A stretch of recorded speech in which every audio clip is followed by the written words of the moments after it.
bounce in a coma. Your girl's on my lap while I'm watching that Vicks aroma. I pump her portfolio till she's screaming for more. Then dump her like a ticker that can't hold support. I'm margin call mamas, I bank with fathers. I pull profit from your pockets while I'm dating your daughter. Your mentorship program ain't worth my bar tab. I piss more gains than you made in a year on a bad stab. I front run your dreams, sell the top by the wreck, then spend it all on champagne just to pour on a neck. Your strategy is limp, I keep my liquidity thick, and I slap the bid so hard you broke a sucking my. Oh, that's velvet, baby. Hey! Oh, that's velvet, baby.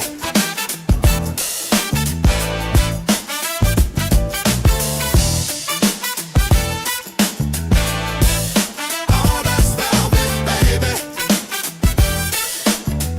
Hey. I buy puts on your pride, calls on your wife's attention. She writes me notes and lipstick, that's my market extension. Oh, while you're bag holding pain, I'm bag holding her waist, and she let me spread wide like I'm trading in space. You the type to paper hand on a green open. I'm the type to run through your chick while the bell's still smoking. You trade like you talk slow, scared and sloppy. I skate like make a Uber me coffee. I liquidate hope. Daddy Velvet got no self-respect. Got our options exercise with no time left on the deck. So tell your little Discord they can keep their weak charts. I make charts bleed and I tear portfolios apart. Oh, that's velvet, baby. Oh. Oh, that's velvet, baby.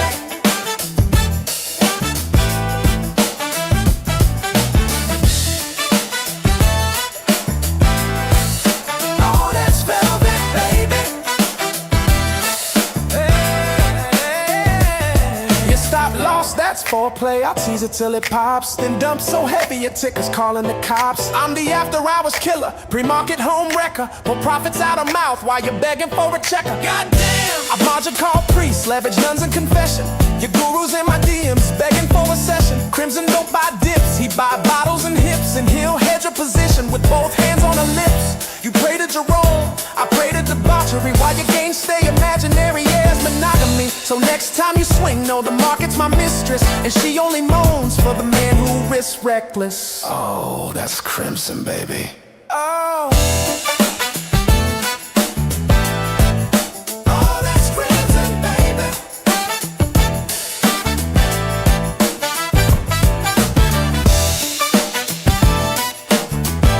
It's crimson and velvet, motherfuckers. You thought the baddest motherfuckers wouldn't get along? Bitch, you crazy. Oh, that's crimson, baby.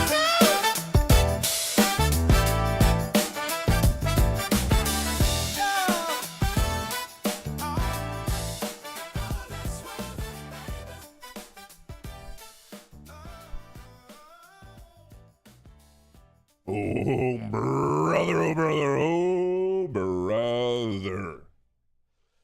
Good morning, good morning, good morning.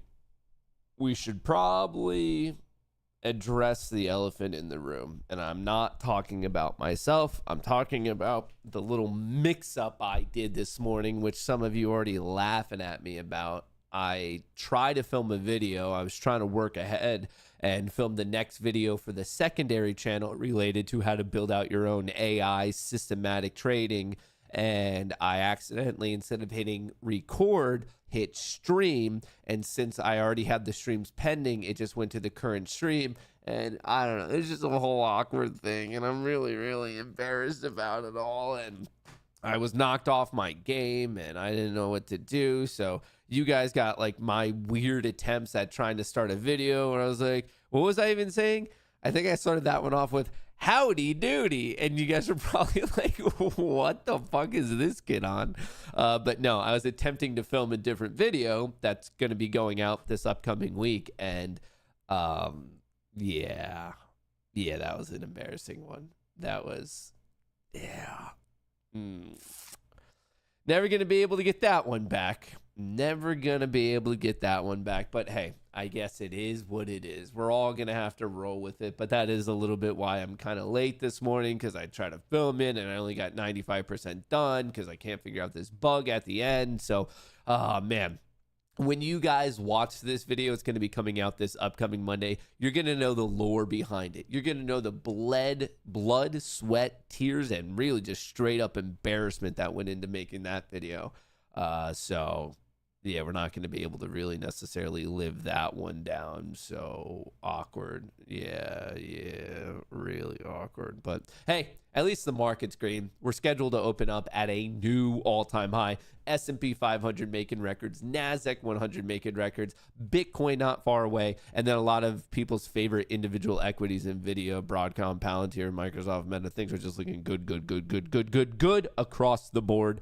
So I'm excited.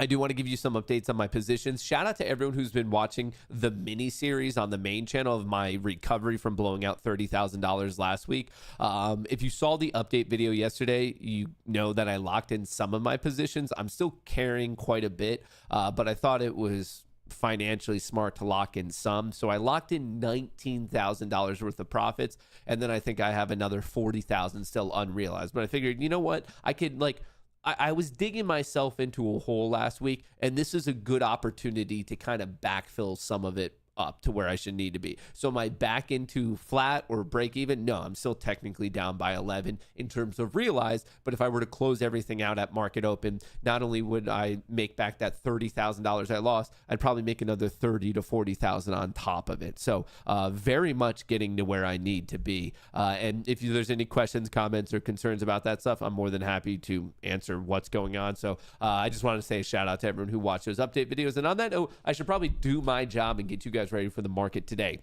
Stock futures rise as S&P 500 and NASDAQ get set to build on record highs. All right, we are looking pretty darn good. Pre-market trading, SPY, new high. Qs, new high. Avago, new high. Meta, pretty much a new high. Bitcoin recovering above 120,000. Small cap sector ripping it like across the board. It is a bullish parade. So I'm going to get into the specifics, but taking a step back, let's talk about the global situation. Putin heads to Trump summit confident he is winning in Ukraine. So as this is going on, things are a little bit strange. Russian military makes surprise push in Ukraine ahead of the Trump talks. I don't know if this is a negotiation tactic, but I don't know. That's like walking into someone's house for dinner, but before you do, you just like curb stomp the gnome that they have outside. And also on top of that, from our side, the U.S. side, White House tames expectations for the Trump-Putin summit. So going into this, it seems like everyone's trying to, like, I guess, equally set the bar pretty freaking low. Anyway, here's a little bit of what Bloomberg had to say on it. Let's see if I can get the volume at the right levels today. Both framing this summit as a feel-out meeting. Do we expect, therefore, anything concrete to come out of it? Yeah, good morning, Lizzie. I mean, I think it's too early to say, in the sense that if both of them have come out with a very similar line, they're clearly trying to sort of manage expectations that there's going to be some almighty breakthrough at these talks in Alaska. Having said that, you know, they are going to a summit with a very, very experienced negotiator in the form of Putin, who has made some very clear demands about what he wants before he's prepared to come to any sort of discussion about a ceasefire and then some longer-term peace. And I think Trump has indicated that a land swap of some sort is possible. So really what we'll be looking for on Friday is the sort of the contours of what that might look like. But again, Trump and again Rubio have made it clear that they may go into that summit, nothing comes out of it whatsoever. Well, so as we wait for that, the next catalyst could be this meeting between EU leaders and Zelensky talking to Trump and his VP, J.D. Vance. There is still some rumors swirling that in Alaska, Zelensky might be there. And on one side, it seems like a lot of the recent talk is about the Donbass region and basically who wants it, who thinks they have a claim to it. It seems like it is land specific. Vance today. What do we expect them to say? And is there any chance that actually that could influence the Alaska talks on Friday? Yeah, I mean, I think it is possible there may be an influence there. I mean, in terms of the position, I think the EU in particular, with strong support, of course, from Ukraine, have said that, you know, there mustn't be a forced redrawing of borders. In other words, the EU position largely seems to be a ceasefire now along existing lines, and then you get some sort of negotiations for a longer-term peace. However, that is somewhat at odds with kind of the rhetoric that we've been getting out of the US side. So again, are they going to be able to influence them? Really hard to say, but they're certainly going to give it a try. And I think, again, Ukraine has been very firm on this, that they're not prepared to basically retreat from basically what accounts for 3,500 square miles of territory that Russia's been unable to capture militarily for the better part of a decade. So there's the skinny on the situation. Once again, this could be very good for the market if they come to some sort of agreement and tensions simmer down.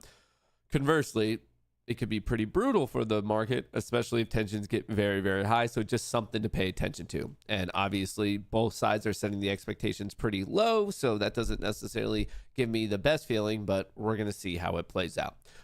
Now kind of moving on to the larger economy. Bets on outsized Fed cut gain steam as CPI data backs doves. So if you missed the show yesterday, at 8:30 a.m. ET, we got the Consumer Price Index, the CPI report, which came in, at least for headline, a tenth cooler than expected, a tenth lower. They expected 2.8. It came in at 2.7. Technically, core, taking out food and energy, was a tenth higher, but apparently no one gave a shit because everyone's like, cool, low inflation, let's send it. The market started to pop as the odds of a rate cut started to dramatically increase. So at the September meeting, we are now up to a 96% confidence that we are getting a 25 bips rate cut once again in the September meeting. And by the time you get to December, there's actually a 58% chance. It is the most likely situation that we're down 0.75, 75 bips between now and that December 10th meeting. Also, I should add on to this that early this morning, the Treasury Secretary, Bassett, was actually saying that the September meeting, he thinks they should go for a 50 bips rate cut, not just the 25.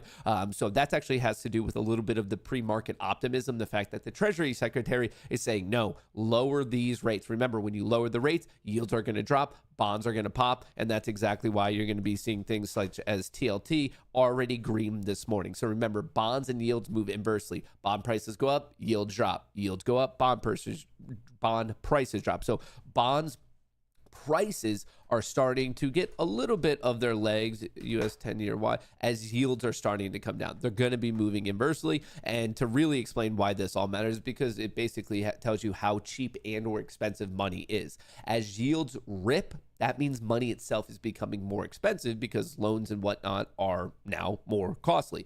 So that makes it kind of a little bit more difficult for businesses to do what they need to do. And the idea of that is to help bring down inflation. But now that people are arguing inflation's down enough, it's time to make money cheap again so businesses can once again get money or capital at a cheaper valuation. So that's a very, crude high-level view of it, but that's what's been going on. So the report from yesterday leading into some of the news this morning, that's why we are once again at a new all-time high. Side story, but it's probably one of the craziest stories that I've seen in a while, so I just want to share it with all of you. So the guy above me right here, this bald dude, David Solomon, he is basically the bigwig guy at Goldman Sachs. This is very real. I want to clarify that he is not just the CEO at Goldman Sachs. He also used to be a DJ, like a guy, like legit DJ. Dude running Goldman Sachs, DJ hardcore. I like how he shows up to his sets still dressed as if he were at work. A couple quarters ago, he did announce that some investors were upset he was spending any amount of his time being a DJ. So allegedly he was stepping back. So that's kind of the backstory you need to know for what I'm about to share you. Just know that the guy running the show at Goldman Sachs was once upon a time, as in not that long ago at all, a legit DJ. So that's what you need to know, which led to one of the funniest comments ever from the sitting president. Trump tells Goldman Sachs CEO David Solomon to replace banks economists over tariff predictions. So on the surface level, that's not anything too special, but check this out.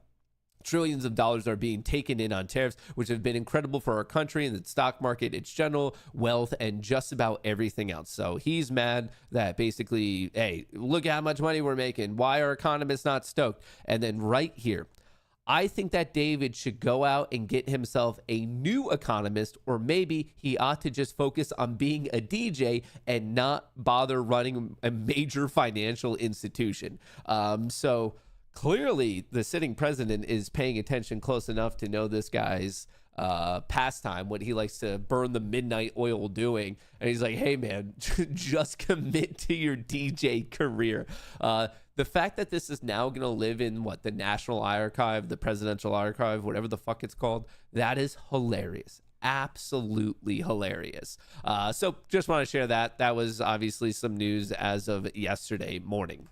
All right, moving on to today, Wednesday, August 13th. If you are an energy trader, you might want to be paying attention at 10:30, especially if you're trading crude or really even natural gas, I could argue. But beyond that, it doesn't really matter, folks. We don't have really anything scheduled today. It's not like tomorrow you have the PPI report. So tomorrow morning, initial jobless claims, PPI 8:30. That'd probably be a good opportunity for you guys to do the 50-50 strategy if you're looking to pass an apex eval. And then on Friday, retail sales, probably the same thing. But with respect singularly to today, yeah, there's nothing too much going on in terms of pre-scheduled macroeconomic data drops. I do want to let you know we're still in earnings season. I want to go over these top three, CoreWeave, Rigetti, and Kava. And we're still paying attention to this because even though we are technically in earnings season, it's a little bit more quiet right now. We're basically waiting for NVIDIA, which does not report this week, but we haven't heard their numbers yet. Rewinding a little bit to what we got yesterday after the market closed, CoreWeave shares drop even as revenue and guidance top estimates. CoreWeave reported better than expected revenue with help from OpenAI. Remember, CoreWeave, they're buddies with Microsoft. That's like the big client who they are basically doing the GPU rentals to, which invested in an AI infrastructure provider. Revenue guidance for the current quarter and full year also exceeded the consensus. CoreWeave acquired model monitoring startup Weights and Biases in the quarter. So even though the top, bottom line, and guidance were good, the market thought it should be better. Rigetti computing stock falls after reporting lumpy earnings. I've never really heard of earnings being described as lumpy. I've heard my head being described as lumpy, but apparently that is now hitting them. And last but not least, Kava stock plummets after company lowers forecast on disappointing same-store sales growth. So right there, the CoreWeave, Rigetti, and Kava, the three that you might be paying attention to, did not do the best yesterday. So yes, still in earnings season, but things are kind of calming down. If you haven't already, don't forget to sign up for the newsletter, mattkohrs.locals.com. It is 100% free. It's always been free, always will be free. Every single Sunday, you're going to get my breakdown of what's going on in the market, cheat sheet for earnings, cheat sheet for all the major macroeconomic events, and then most useful is the seasonality for each individual day, which brings me to right now, Wednesday, August the 13th. Over the past 27 years, the bulls have won this day 52% of the time with a profit factor of 1.37. That means every dollar bet in the bullish direction has returned $1.37. So obviously net ahead by the 0.37. So above one means profitable. The bias, I would say, is leaning bullish. It's not the most absurd bullish. If you look at this is the hypothetical equity curve you would have if you bought at open, sold at close on the S&P 500 futures market on this day. So about 20-ish years ago, it was a little bit more bearish. And then all of a sudden, 10 years into it, it got a big pop. There was one pretty brutal year here between year 20 and 21. The bears clearly won. And then recently between 25 and really 27, you can see that the bulls have really won. So it's a little bit jagged. I would say that's why it's not straight up bullish. It's leaning bullish. Obviously, it's paid a bit more to be a bull on this day, but it doesn't have the strongest seasonality. So I would say the bull camp from a seasonality perspective has slight supportive tailwinds, but nothing to really run home to mom about. Same thing with tomorrow. Tomorrow is leaning bullish, but the exciting seasonality day of this week is actually Friday. On Friday, we have a clear jump. I mean, 50. We're dealing with 52 tomorrow, 52 today, 52 on Tuesday, and 52 on Monday. So the odds pretty much flipping a quarter. And then we get to Friday, and then there's all of a sudden a 17% edge. So a 67% chance that the bulls have won. They win this 2 out of 3 times. So that's probably the major seasonality day of this week. Once again, to conclude the week, Friday, August the 15th. So I just want to know you that. And obviously, sign up. It's free, mattkohrs.locals.com.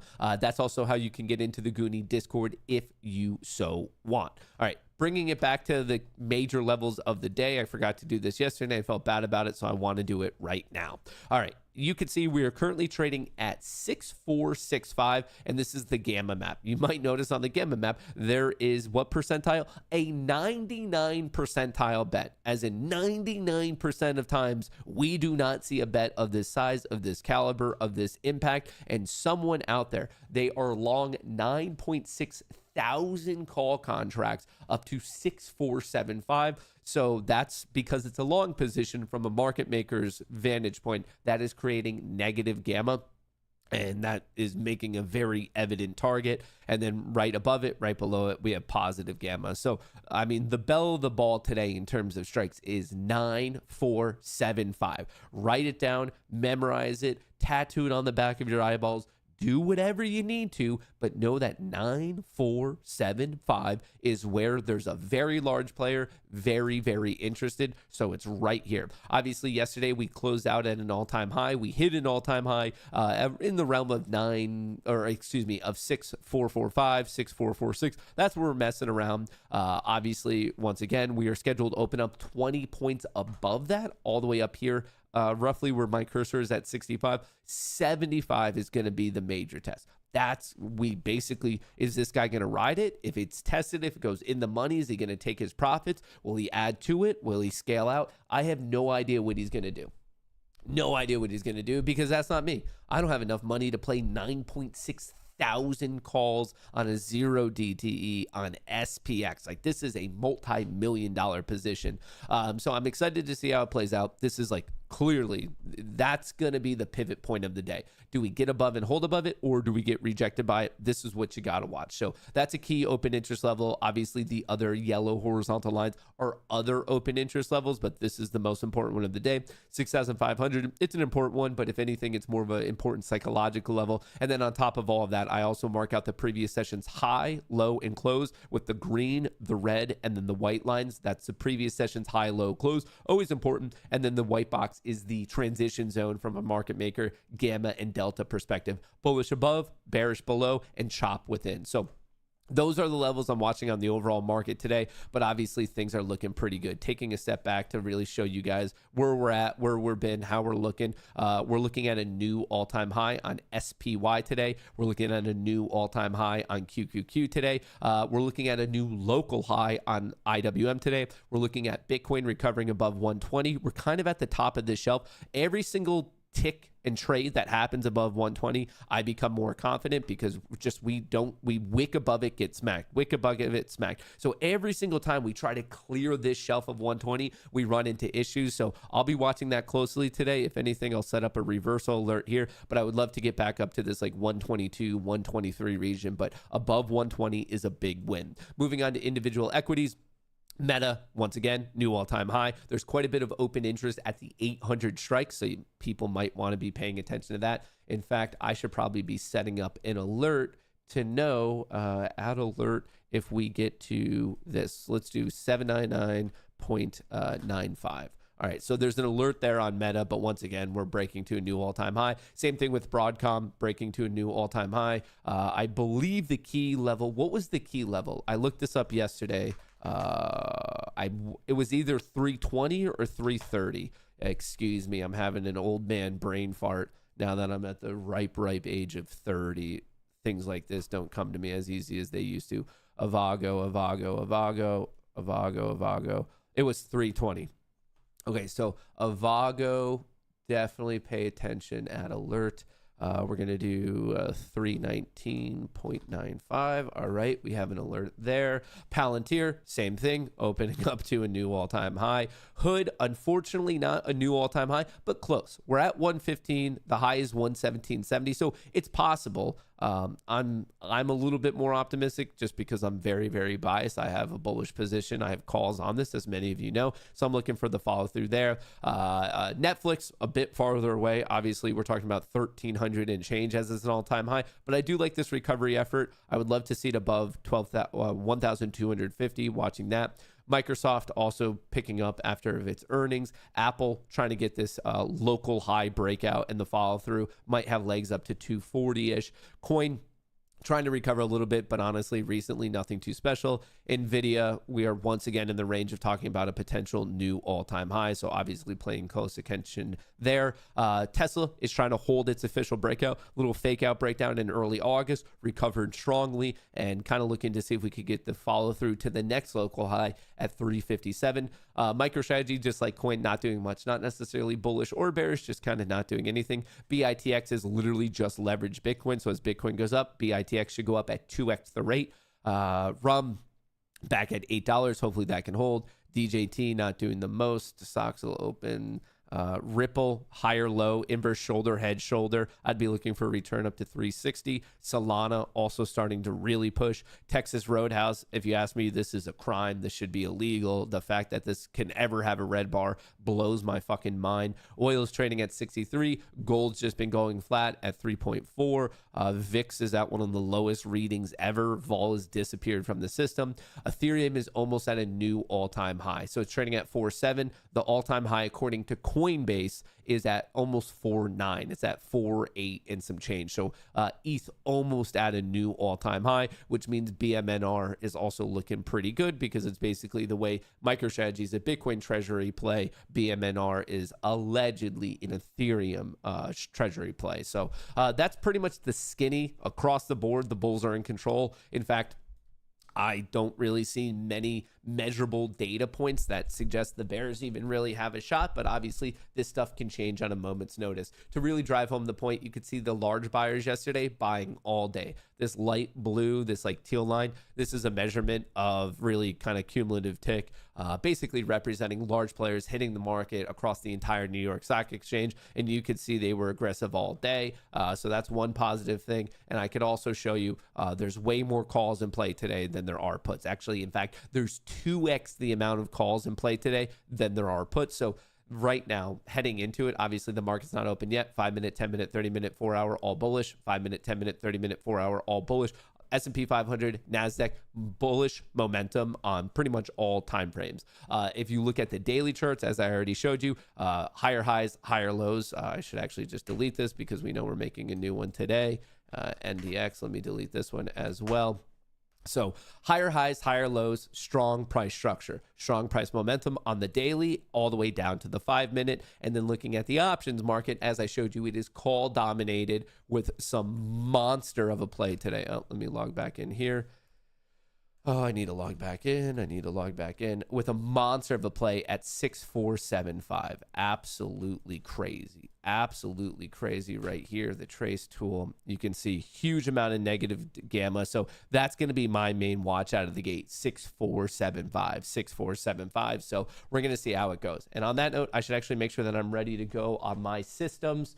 Today is day 4. I started the newest version of Skynet on Friday when I got everything up to funded, and it was a perfect day. Monday was a perfect day. Yesterday was a perfect day. Today, we're going to see if we could go for the 4th perfect day in a row. We're going to see if we can pull it off. Let's go to the tick. Let's go to the 500. What the fuck? Why? Unhandled exception. Exception has been thrown by the target of an invocation. Strategies.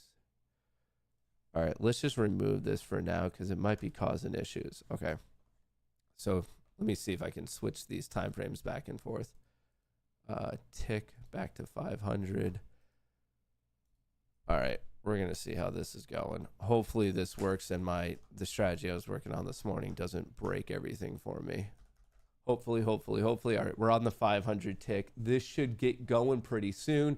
I do have Replicanto on. All of these are enabled. I'm just doing my sanity checks here to make sure that I'm not losing my fucking mind. I think we're looking good, folks. I think we are looking good. Hopefully, as you can see, I haven't traded anything. Order submitted. Okay. Order filled. Nice. You always want to start your days off like that.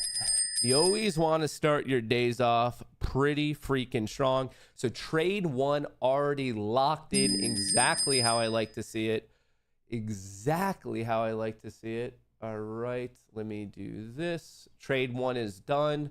Remember, theoretically, it could trade up to 7 times a day, but only 4 are pretty much guaranteed. The other 3 are situationally dependent. situationally dependent. So the first one already fired, which is one of the guaranteed ones. This one is not guaranteed. The one that I'm like awkwardly watching for right now, it has to get enough of a momentum reading to trade. And right now we sold, and the bounce back is bringing the momentum a little bit closer to 0. So what is it going to do? What is it going to do? It traded. All right. That one's not a guaranteed one, but trade 2 locked in. Trade 2 locked in. Yo, Matt, just wanted to thank you in chat for the coding series. Those videos are awesome and can't wait to see how far you can take it. Hey, literally working on the third one as of this morning. It'll be coming out this upcoming Monday. I'm running into an issue right now that I need to fix, and I awkwardly started streaming that video, and it's just a whole thing. But the fact that you like it, that's exactly why we make it. The goal of the team is literally just to make content that you guys find enjoyable, entertaining, but obviously also clearly our North Star is like usable in the world of trading, because just so many people put out shit that they have no fucking clue what they're talking about, and they don't back it up with stats, facts, or figures. They just go off vibe. So that's exactly why we try to just do it all quantitatively. We want it to be empirically driven, just so we actually have the data to base this stuff off of. I don't know really in like how else you would possibly approach the market. I know people do it from just vibes, I suppose. But that is not my fan. That's not how I like to do it. Anyway, Skynet has traded twice today and up $150. It looks like slippage has helped me a little bit. Some of these I see up to 220. But yeah, it looks like I should be at 150 on each account with no slippage. But once again, I do like to remind myself that sometimes slippage does help you. And it looks like that's exactly what has happened today. Let's disable those. We don't need those anymore. We also don't need this anymore. All right. So far, we've only done 2 trades. We are at a new all-time high. I'm seeing a lot of breakout stuff. Let's check in on the account. What's it going to be? What's it going to be? Boom! Another 20K. So just to be honest and transparent with all of you, you guys know yesterday on this leveraged NASDAQ play, I had 75 of these. I sold 40 for an $11,000 gain.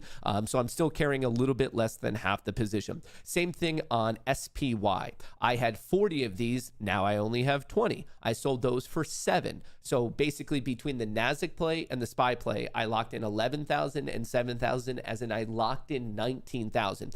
This time last week, I blew out 30, as in the differential there is now only 11K. So I've gotten myself out of the hole about 2/3 of the way in terms of like locked in realized gains. But as you can see, I have a lot of unrealized. I have another 15 unrealized on the NASDAQ, another 13, 14 unrealized on Bitcoin, another 10 unrealized on SPY, another 10 unrealized on Broadcom, another 9 unrealized on Netflix, another 7 unrealized on Robinhood, and another 2.7 unrealized on Meta.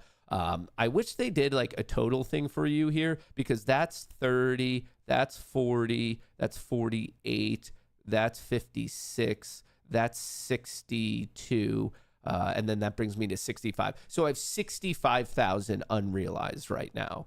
If my math is right. But once again, it's unrealized, as in I could lose it. It could become more. It could become less. I have no idea. It might be awesome. It also might, I mean, for all I know, we could start to sell right now and I could lose money on the play. So it's kind of weird talking about unrealized positions, because it's exactly that. Does 65,000 sound insane to me? Yeah, that's more, I mean, counting my first job, that's more than like triple what I used to make in an entire year. So like the number sounds crazy, but once again, I know, and like you guys can fairly ask this. I'm not saying it's the wrong question, but I get the question all the time of like, well, why not just take it? You're up a lot of money. Well, that's not trading. Trading is you following your system. If your system tells you to be taking your money, well, then you should be taking your money. But if your system isn't saying shit, then you don't touch it. Like that is an emotional based thing. If you're just seeing big green numbers or big red numbers and you're managing it just because of the size of the numbers, you are being emotional. You are not following your system. If your system tells you to get in or get out, you should be getting in or getting out. You should be following your system accordingly. But if your system is basically just telling you to wait and continue to wait and wait and wait, that's what you do.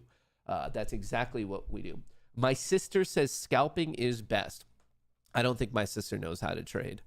but maybe your sister is a lights out trader. That could be cool. All right, I'm marking out some of the recent lows. Literally, we're at an all-time high. I'm telling you, the key watch is right here.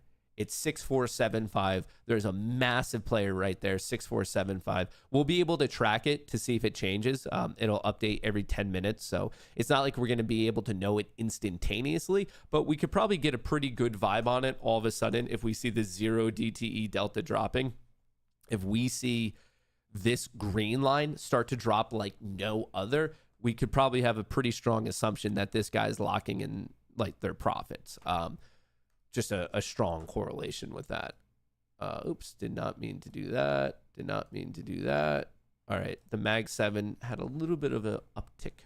So we're going to feverishly be checking the delta flow throughout the day just to make sure that player isn't dumping on us, especially because we are so incredibly close to where that player is at. Once again, 6475 is where that player is based.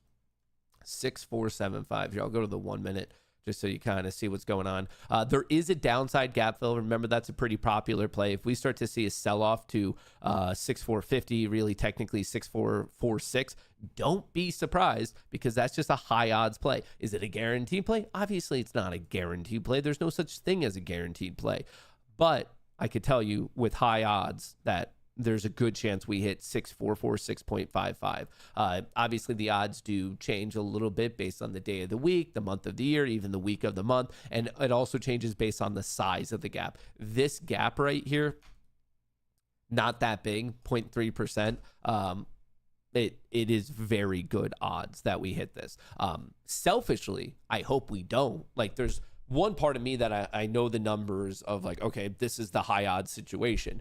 But then obviously then there's like the primitive monkey portion of my brain where I just see green numbers and I'm like, more green. Don't like, it's bullshit if it turns around. So I'm right there with you on that as well. Like it just, you gotta try to silence that portion of your brain, I suppose. All right, where's Hood? Hood's doing nothing. Broadcom, not too much. Meta's actually going the wrong way on me right now. How are we looking over here? The Mag 7, it popped for the first 5 minutes. The SPY, what are we doing over here? Everything's a little bit just awkward at the moment. Doesn't quite know what it wants to do. All right, thus far, Skynet has only traded twice, and I haven't done any options trades or anything like that. I haven't changed any of my swing positions, and I haven't played with any 0 DTE premium either. The only thing I've done today, and by I mean the system I coded with ChatGPT to create my trading system, has traded 2 times thus far, and I'm stoked about it. It's working. All right, the delta is once again picking up. The SPY delta is at a new high. Maybe we should check in on the book map here. Remember, this is just a very advanced DOM depth of market. So when you see the circles, that's either aggressive buying or selling. The aggressive buying is obviously green and the aggressive selling is obviously red. Those are trades that like actually hit the market. Like the trades truly transacted, while the colorized blocks above those are passive sitting sell orders. And then the colorized blocks below are the passive sitting buy orders.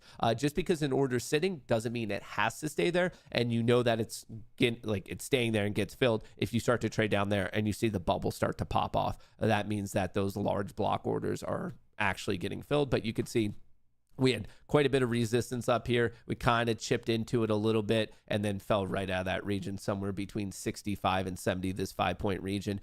Just people trying to sell, probably lock in profits. It might be shorts. I doubt it, but it most likely is going to be some of these guys just sitting saying, nope, happy with those profits. And then vice versa. You have on the downside those sitting buy orders where it could be shorts taking profit. That's what it most likely is. But it also could be sitting buy orders for people to get into new positions. But just a basic measure of liquidity, I suppose.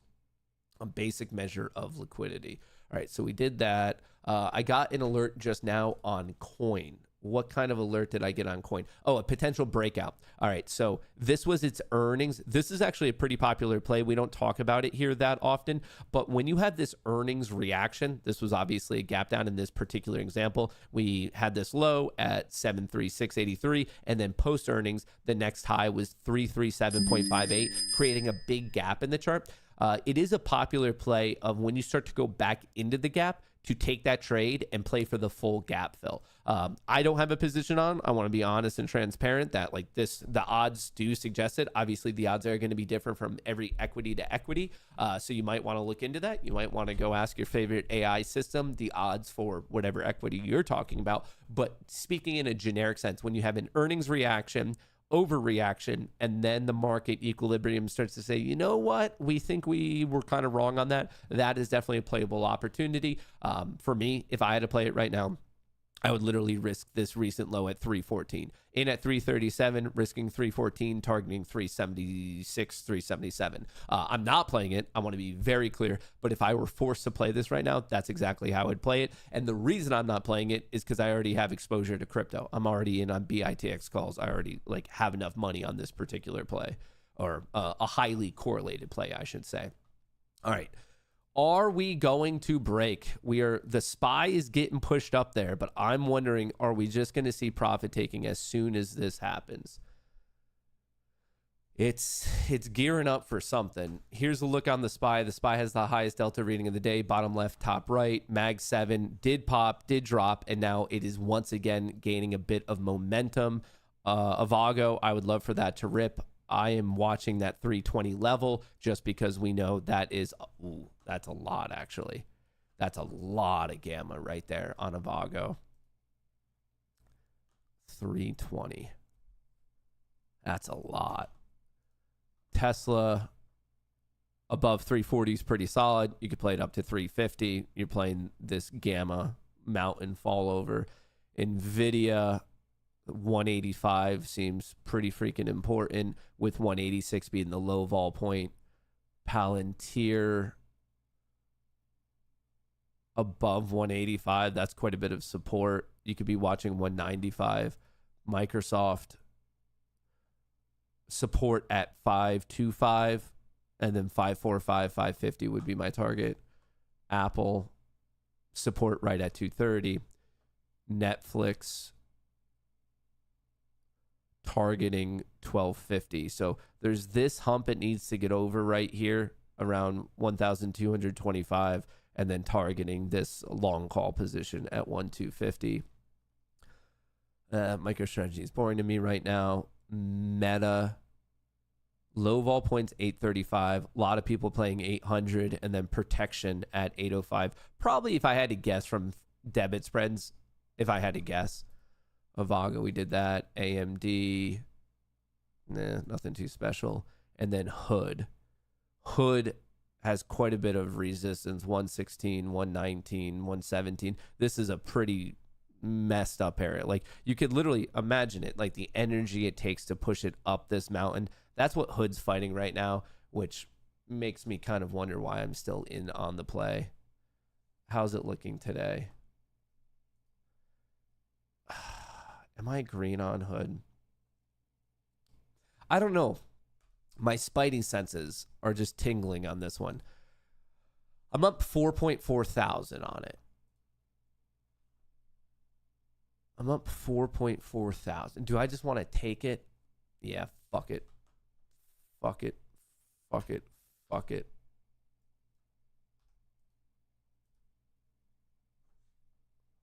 All right. I dropped my Hood. I locked in 4K on it. I just don't want this. I mean, looking at this, like, that's just a 116. It's tried to go up there multiple times, and it just keeps running into issues. But conversely, you do have a lot of support right here. There's a lot of support between 111 and 115. So it keeps trying to go up this mountain, and the ball just keeps falling right back. And I don't know. I was telling the Discord that I like kind of wish I got out of it yesterday, and just seeing how that structure is, I'd rather take the 4K. So 4K locked in. Actually, let me update swingers here.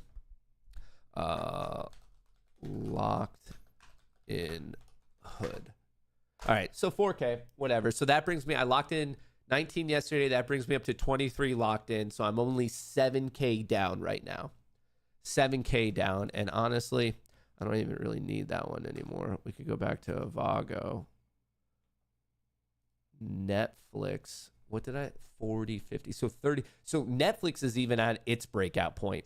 It's going to have a potential struggle at 25 and 30, but if it can get above that, it's opening up the door to 1250. So I'm very much hoping it can hold this intraday low, because that means like the mountaintop argument that I was trying to explain as it relates to Hood. Netflix is on the north side of it. It's like trying to actively get that breakout right now. Meta's important one is at 800. That's why I'm watching that. So the SPY's looking really good, but tech's getting a bit of a hit. The SPY's at the intraday high. Well, the Order submitted. What the fuck? Hello? Oh, Jesus. Uh-oh, something went wrong. It went double the contracts it should have. That's because 2 systems fired at once. There must have been a race condition. Come on. Fuck.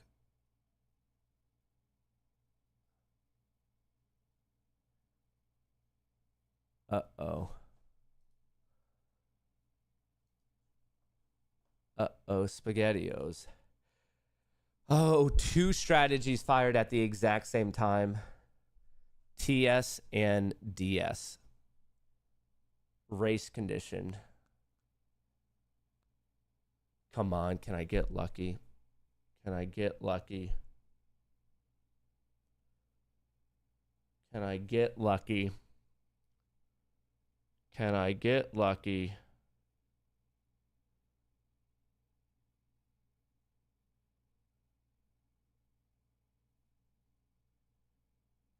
Come on.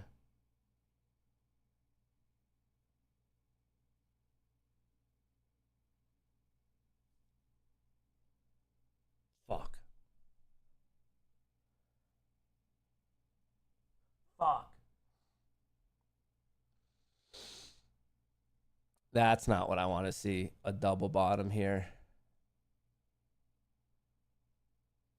Fuck, they both fired at the exact same goddamn time.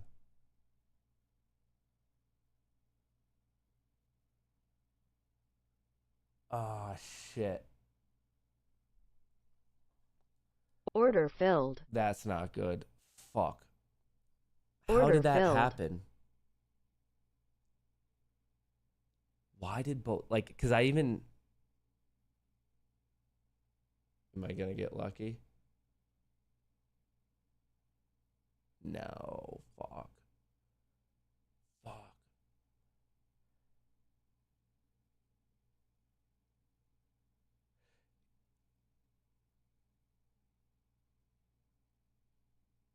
Oh, this is about to be a brutal lesson. This is about to be a brutal, brutal lesson. I know what happened now. Technically, they didn't fire at the same time. You could see over here, it's about to disappear. They technically did fire at 2 separate times. I know exactly what happened. Oh, what a fucking freak edge case.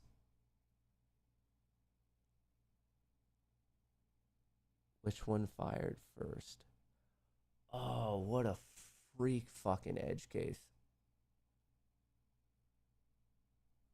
All right. Now it's at this point, it's in the hands of the market gods. At this point. At this point.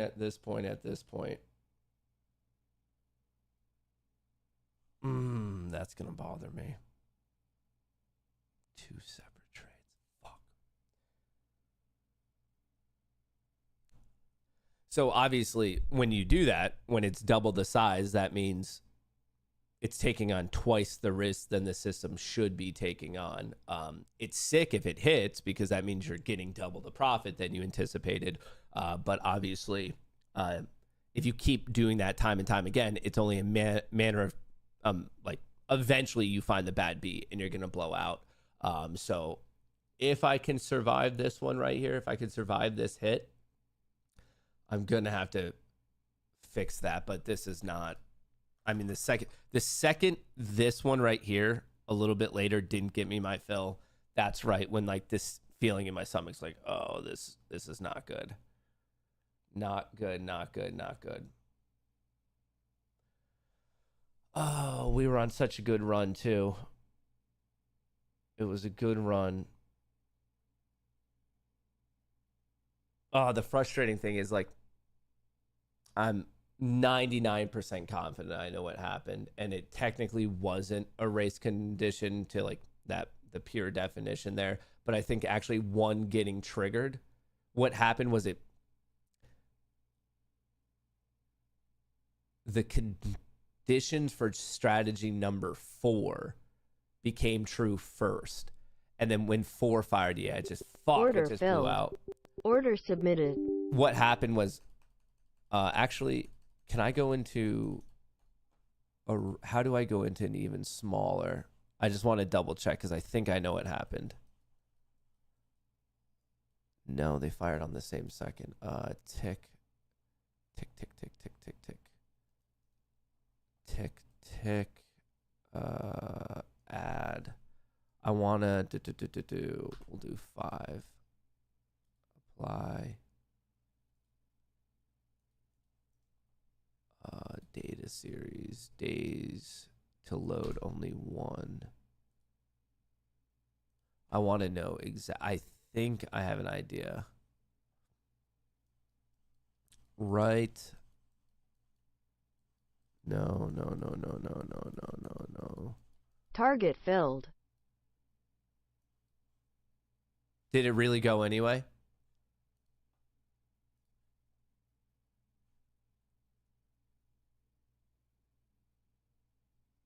Wait, what? The fuck?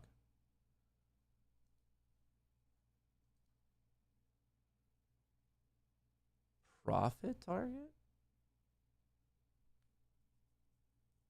I don't know what that was now. Now that strategy 4 ran before 3, everything's fucked up. Somehow these are in the green. You're going to have to fucking riddle me that one, Batman. Somehow these ones hit their profit right there and then took the other trade as if it was normal. All right, that's going to be absurdly frustrating to figure out what the fuck happened, but it is what it is. I want to see... Fuck. Nope, not that. Not that. Not that. Not that. Not that. Not that. Not that. Not that. Not that. Where the fuck is it? Where the fuck is it? Where is the trade?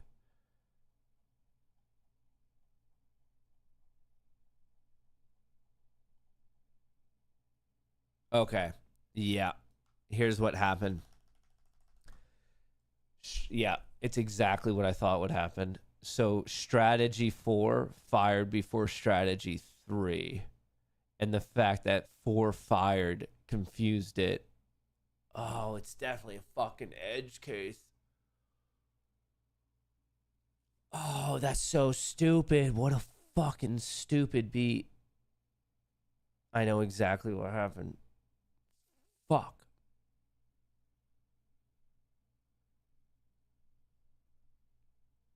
Yeah. It would have been fine if only one of these had fired.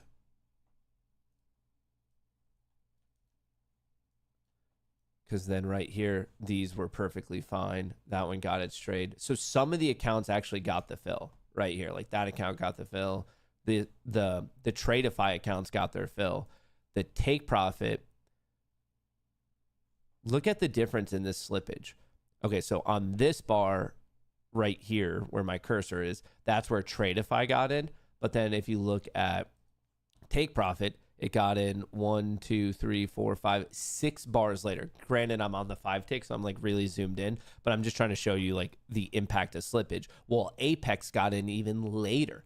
The Tradeify ones were in here. The take profit were in here, and then Apex was in here, getting me fills at levels that like we didn't even trade at that bar. Fuck, dude.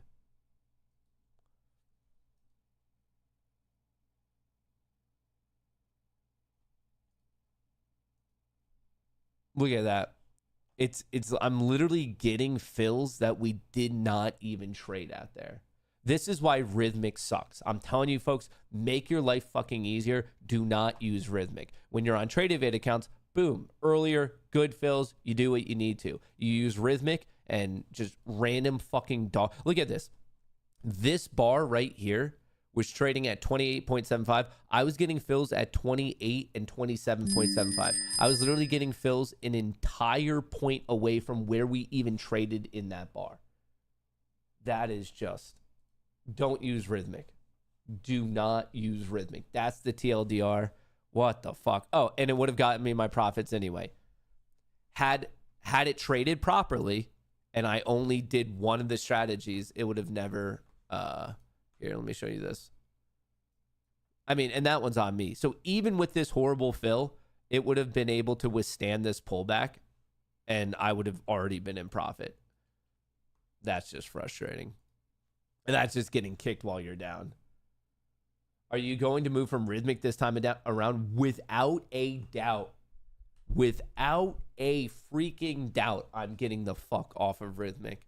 You're only asking for problems if you're on it. And like, it's becoming a weird, like, he said, she said type of a thing of like whose problem it is. And I don't really care. I'm just trying to get out of the problem. Like, I literally just showed you in real time of how fucking shitty Rhythmic is. To the exact same trades on different accounts on Tradeify, there was a clear lack, like it just across the board, it's shitty. Across the board, it's shitty. And like, you talk to Apex about it, and to be fair, it does seem like it's an issue between Rhythmic and NinjaTrader. Like, that's where the technical problem exists, and this has been admitted by both Rhythmic, who's blaming NinjaTrader. I don't think NinjaTrader has addressed it, but then even some of the trade copiers such as Replicanto has been like, yeah, it's between those two. So I can't really blame Apex there because they're not in control of NinjaTrader or in charge of Rhythmic. So like, it's not real, like it's not their problem to fix. But the fact that the problem exists is just so frustrating. It's just so incredibly frustrating.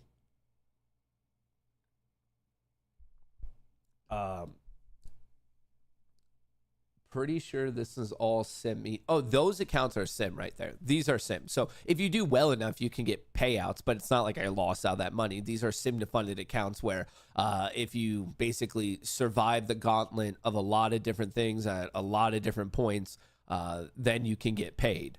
And right there, so like the 3K that I lost, that's not actually 3K because this is sim to funded where, like I said, if you do a lot of things in sequence over many days, then you can actually request money out. But once again, that's sim to funded. While this is my actual account, like this is my own personal funded account of which I'm up about 26K. I see you guys are saying Bitcoin's popping. So just to clarify, like this is my swing options account on public, like my legit own personal funded account, real accounts, real trades. This is sim to funded futures trading where it's kind of like Schrodinger's money. Like if you do well, then you could get money, but it's also sim to funded. So it's like real, it's fake money until all of a sudden it can become real if you can request it out. So like, this is not a personal funded futures account or something like that. Just to clarify like what you're seeing. So, I mean, if I lost all that money, I would be having an absolutely horrible, atrocious day. Especially given the fact that it was a stupid race condition. And even with the stupid race condition, I would have made my money anyway, which is like the very, very frustrating part. But what had happened was I couldn't withstand this drawback because it doubled up. Two strategies fired at once. So instead of being in a 3 contract position, I was in a 6 contract position. And obviously double the size means that I had to take on half the risk. And half the risk blew out real quick, where it blew out right there. That's at double the size. So if I had my normal size, I would have been able to survive this entire thing. So it was just an unfortunate edge case, which, I mean, I guess it's good that I learned it now because whatever, just one step closer to doing what I need to do. But in terms of the actual market and the price action of the day, we are at a pretty key level right now. We are at that 75 level, which is this huge gamma area right here. It's the biggest gamma area of the day. It looks like whoever that is, Net OI, they did take, we dropped from 9.5 to 8.8 thousand. So some of these calls were locked in on that push. Probably this push right here at 955. Bitcoin's looking great. It's going, and actually it's looking real good. So as much as I could complain about losing those sim to funded accounts, I don't know. It's a bittersweet thing. Does it suck that I lost them? Yeah, but also I could have taken Order submit. Target filled. I could have taken the exact same lesson by, like, even if I got lucky, got the fill, and then I could have fixed the race condition tonight. So that's a bummer. And look they're still going. This is where I should be at, 436. Son of a gun, man. Son of a gun. So all the accounts should be up $400 right now. But there's honestly no one to blame but me. Obviously, if it's a race condition, had I added in code to better evaluated it, I would have been able to sidestep the race condition, which would have never doubled my risk. So it's painful. It's bittersweet. I mean, I guess there's a good lesson to be taken from it. I'm happy that the code is still working on these larger accounts, which had a larger buffer. So I'm able to like withstand this type of shit. But obviously it's still, the bitter part is the fact that it still costs money to buy fresh evals. It's going to cost me like another $600, but I can't really complain too much about $600 when I've already locked in I already locked in 4 today, and I have another 27 on that one position, 27, 13, 10, 5, 4, and 2. So obviously I'm going to care a little bit more about this account because it's my own personally like funded account. So if I were to blow this out, that would actually be me blowing out $327,000 versus blowing out the $600 in eval. Probably, well, no, then the upgrade of blowing out like 2K in eval bullshit.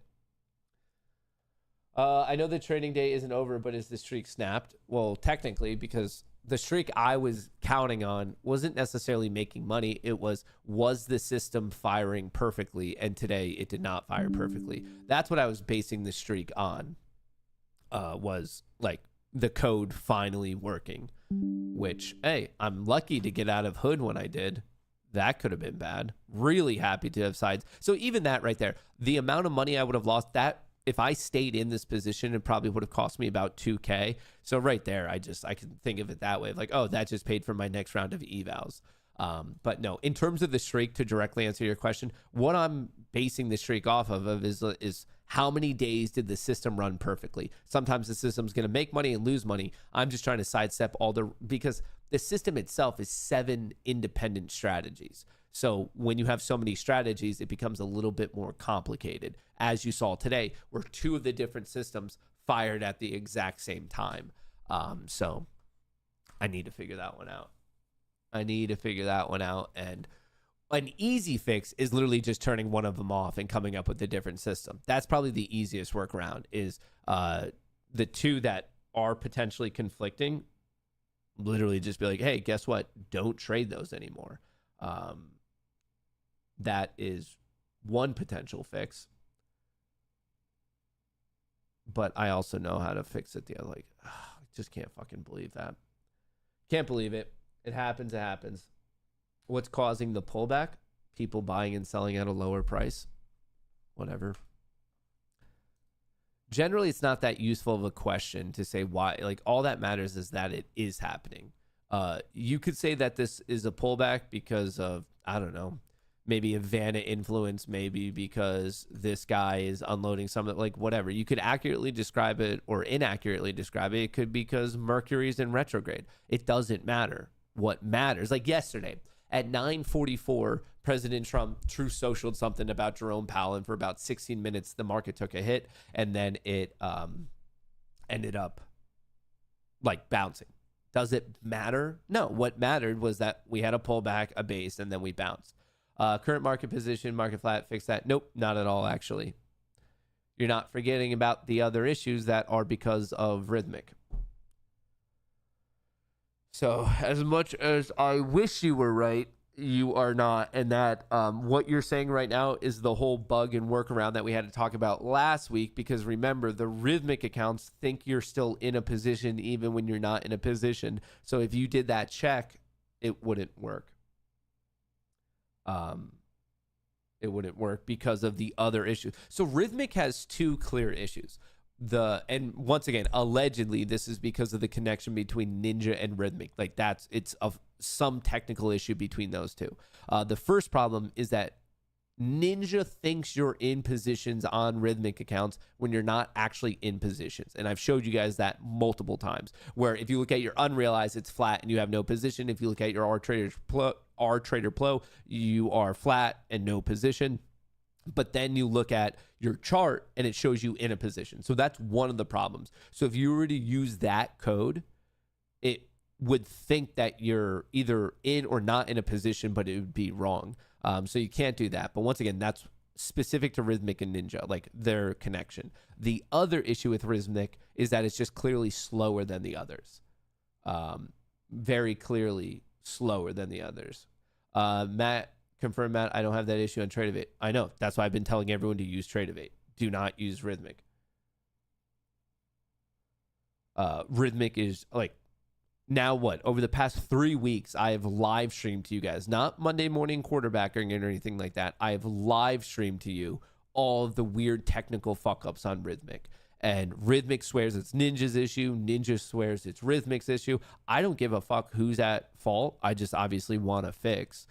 So it seems like one of the easiest fixes is just not using them. So basically, what does that mean? First of all, shout out to Apex, 80% off the evals when you use that code Goonie. It lasts for another day and 16 hours. Yeah, I'm going to be taking advantage of that today. I need to get my accounts back. But basically, that means when you scroll down, your options are wealth charts, Rhythmic, or Tradeivate. It means don't fucking use this one. It means either go to wealth charts or it means go to Tradeify. Just that's it. Just don't use the Rhythmic plan. And if you're doing any type of trading that's even in the realm of the type of trading that I'm doing, you're going to be able to avoid a decent amount of headache. A decent amount of headache. And if you decide to keep going with Rhythmic, well, do so at your own peril, I suppose, because it is a huge fucking pain in the ass. Huge pain in the ass. Get your accounts back. Did Matt blow out? Yeah, I did. 2 of the strategies fired at one time. And that means I was taking on, instead of taking on basically I doubled the position. And then on the pullback, the doubling of it fucked it over. Even though the Tradeivate accounts were fine because they got their fills anyway. And what's crazy about I mean, I could just show you. It's right here. So right here. On these accounts, which are Tradeify based, trades locked in, made money, great, no issues. On the Rhythmic accounts, blown out. It's Rhythmic is just shitty. But to be fair, part of the issue today was because of my coding. This is like, I want to be clear. This was not all the double upping position, whatever issue. Did it make it worse? Yeah, because Rhythmic was slow and I could have gotten my fill anyway. So like it made it worse. But also I want to clarify that I was part of the issue too. Like I didn't have enough code to check for the edge condition because the fact that Rhythmic has those fictitious positions makes it really, really difficult to check. Makes it absurdly difficult to check. So in a weird way, am I frustrated that I blew those out? Yeah, because I wasn't that far away from making money. In fact, had I traded well today and tomorrow, I would have been right in that ability to get a payout. So that's a bit of a bummer. But the sweet part is I now know that issue. I could easily fix it. And I could even more easily fix it now that I'm going to switch over to the Tradeivate accounts.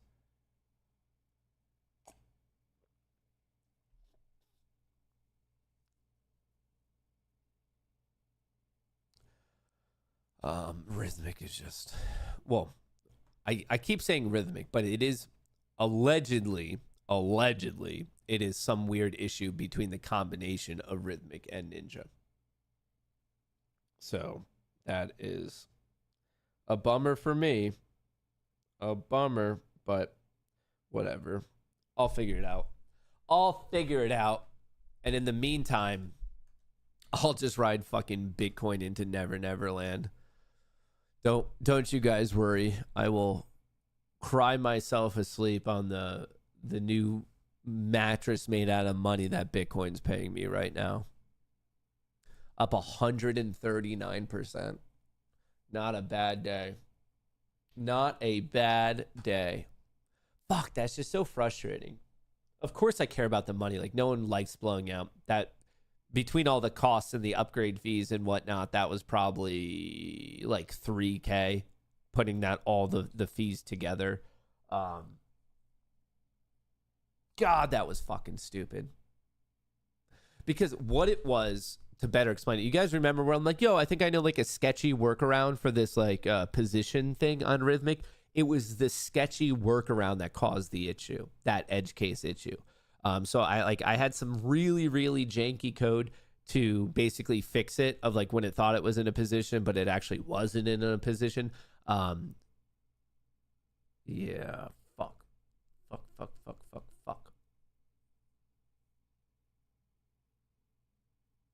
Actually, I can think of now that I could go to Tradeify, the solution's easier, and there's going to be 2 solutions.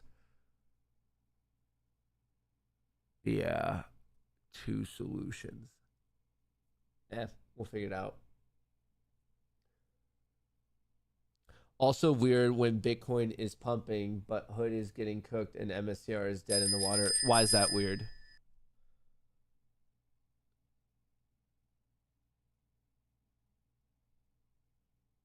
I don't think it's that weird. I think MicroStrategy and what was it? Bitcoin, I think they have like a 0.3% correlation. They're actually very far away from a 1-to-1 correlation. I get why your knee-jerk reaction, because you're like, oh, MicroStrategy owns a lot of Bitcoin, so it should trade like Bitcoin, but it doesn't. It actually trades at a massive premium to their Bitcoin holdings, and if you look at the day-to-day correlation, it's not that high. How many times have we blown out this year at a 3K pop? Are you still net positive with payouts from earlier? Yeah, of course, dude. I got paid out $240,000 from Apex alone from earlier this year. I would have to be blowing out 20 plus accounts every single day since March. And even then, I don't even know if it would be that close.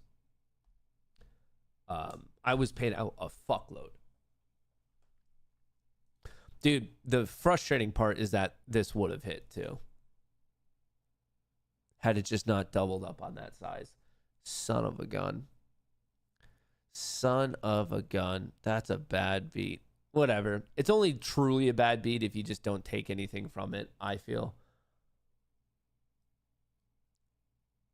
Where's BITX?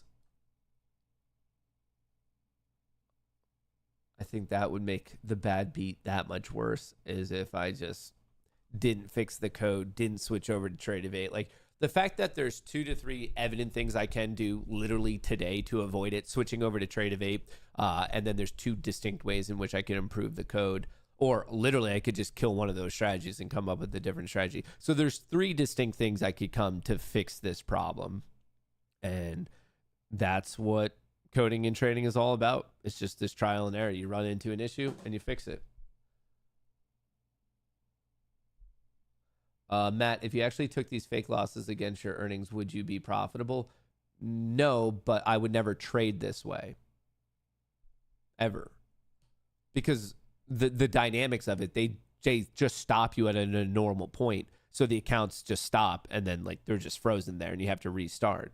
So you can't compare them like that, because at a certain drawdown, the accounts are frozen and you're forced to restart. It's not like you can trade those accounts out of a hole. So like, for example, my options account took a 30K hit last week, and then I traded myself out of the hole, and now I'm up about whatever, 30, 40K. With those accounts, they just freeze you and then you restart a new account. So that comparison, it's an unfair comparison. You can't do that. You can't do it like that.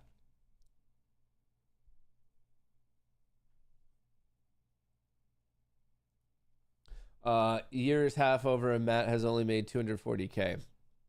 Well, technically I'm up another 240 on top of that. So I'm up about $500,000.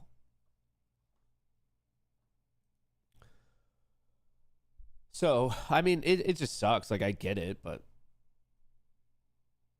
I don't know. I think because of social media, there's this idea of like, oh, you are like, if you're a good trader, you're making money every day. Folks, I'm up $500,000 this year, and like, even what just happened happens. Like, you're gonna be right and wrong about 50% of the time. I'm so sick and tired of the retail community being tricked into thinking that there's some sort of like perfect way to do this. There isn't. So even as a person who's up just under $500,000 on the year, like, no, like you're right half the time, you're wrong half the time.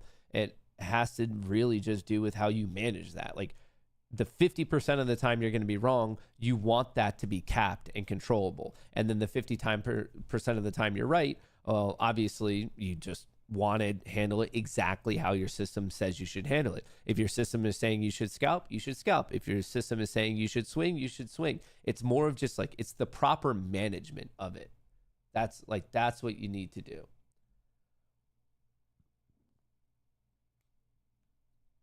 $500,000 from Apex? No. Like $200K from Apex, probably after the fees and shit. $200K after taxes? No, it wouldn't be that bad. They're not going to take 60%. It won't be that bad. What goes to the tax man? Isn't it something like 37%? I think it's like just over 1/3. The futures and is are only tax-free in the UK. Well, technically making money off of Apex, you don't get the advantage of futures tax. You're paid as a contractor because remember, it's SIMDA funded. So to my understanding, and I'm by no means a tax professional, your tax burden related to things like Tradeify and take profit and blah, blah, blah, blah, blah, blah, blah. Those ones you're not getting taxed as if you're actually trading futures because you're not actually trading futures. You're getting just paid as a contractor from the company. So it's just like personal and or business income, depending on how it's set up. Plus another 20% for New York State. No.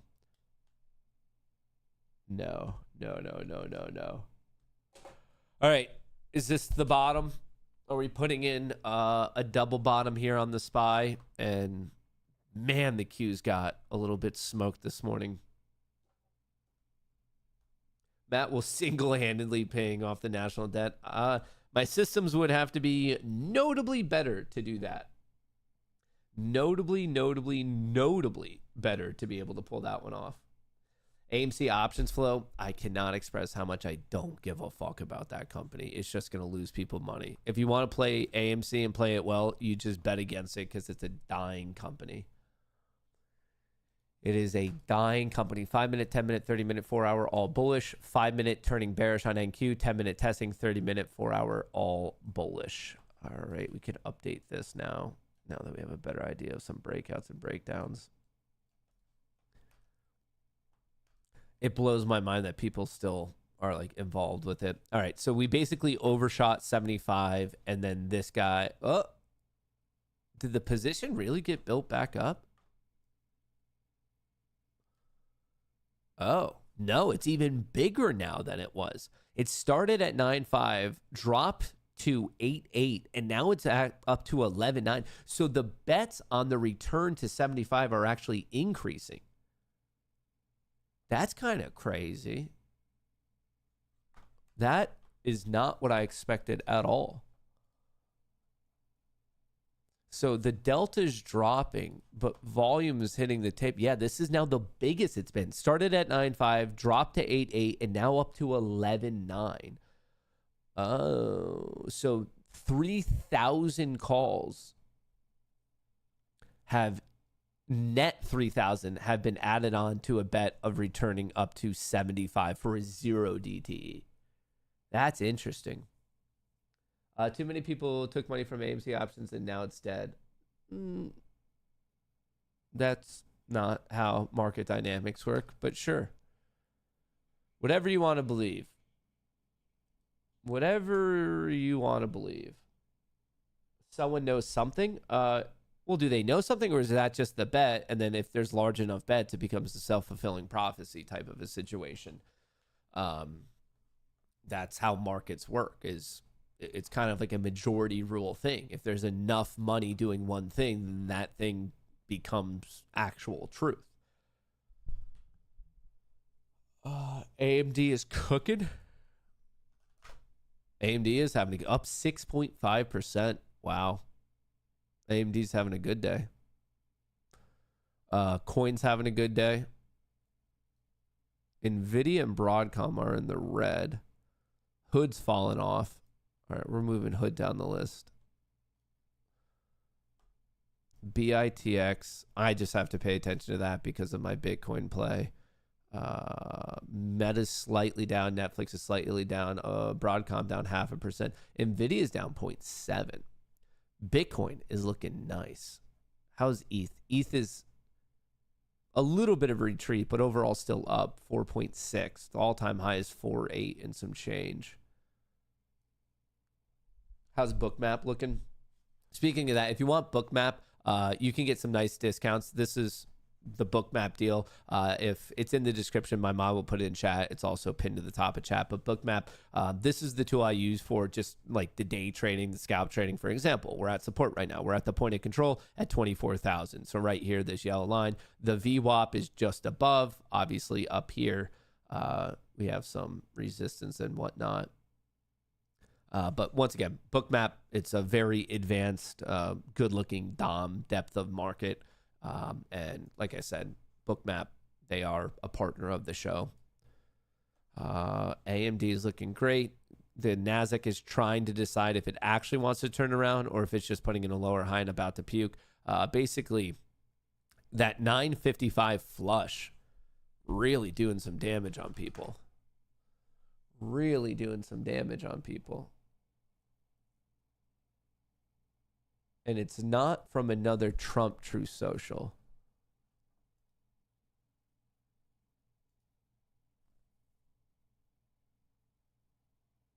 I'm going to give the market a moment here to attempt to bounce, but if it doesn't, I think I'm going to take my profits on my SPY and my Q plays.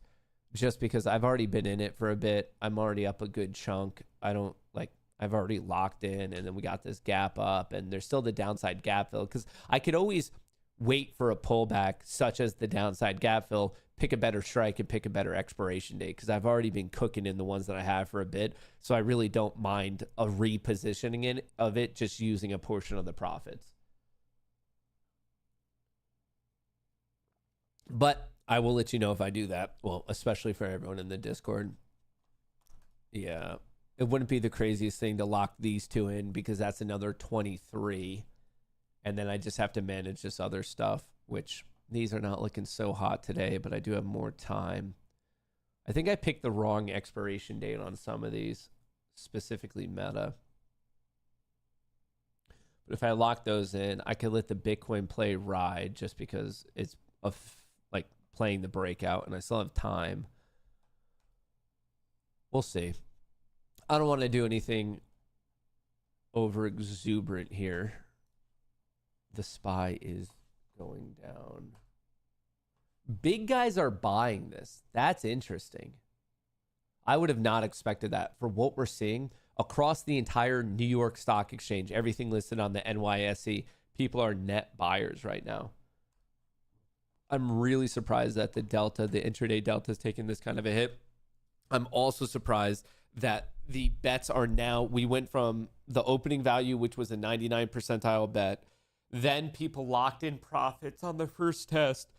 And now it's actually the biggest bet size of the day. So I find that very, very interesting at 6,475. There's now 11.9 thousand.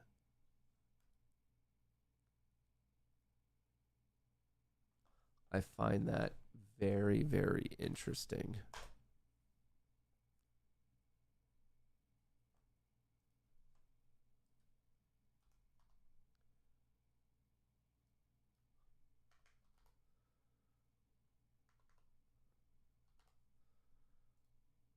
All right.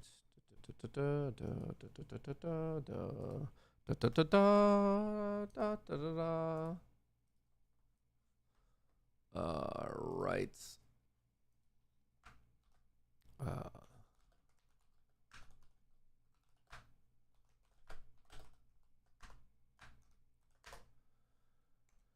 All right, we did that. We did that. We did that. We did that. Good, good, good, good, good. Gains, gains, gains. SPY. This is still going. Motherfucker.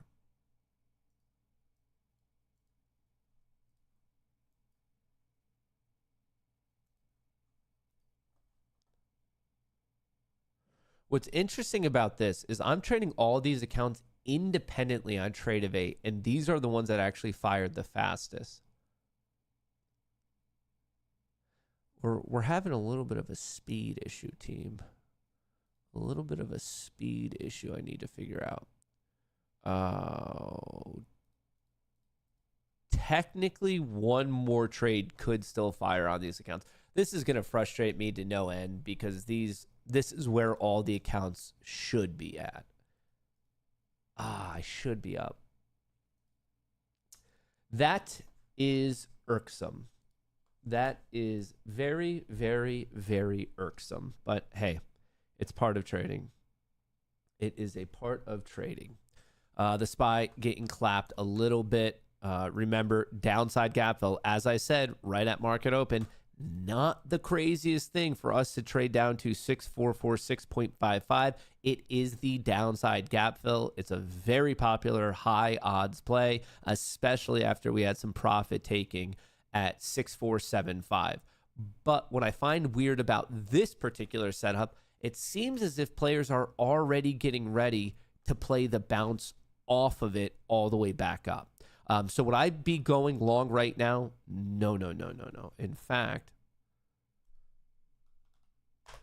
I might even use this opportunity to buff up my options sim to funded account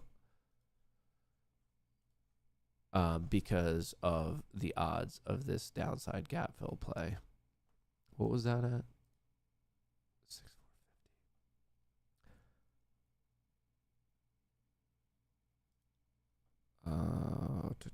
How many?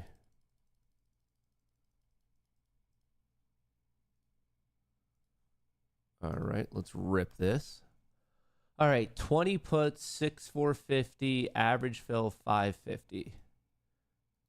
Let's sell these at 650. All 20, confirm and send. Let's see if that hits. I don't know if it will. I don't know if it won't. Bitcoin's still looking really good. Oh, I'm just throwing out an idea at this point. But obviously, something changed here at 9:55. We had higher highs, higher lows. We hit this key gamma level, and then all of a sudden, shoulder, head, shoulder. We broke the neckline. It snapped. Now the 1 minute is starting to puke.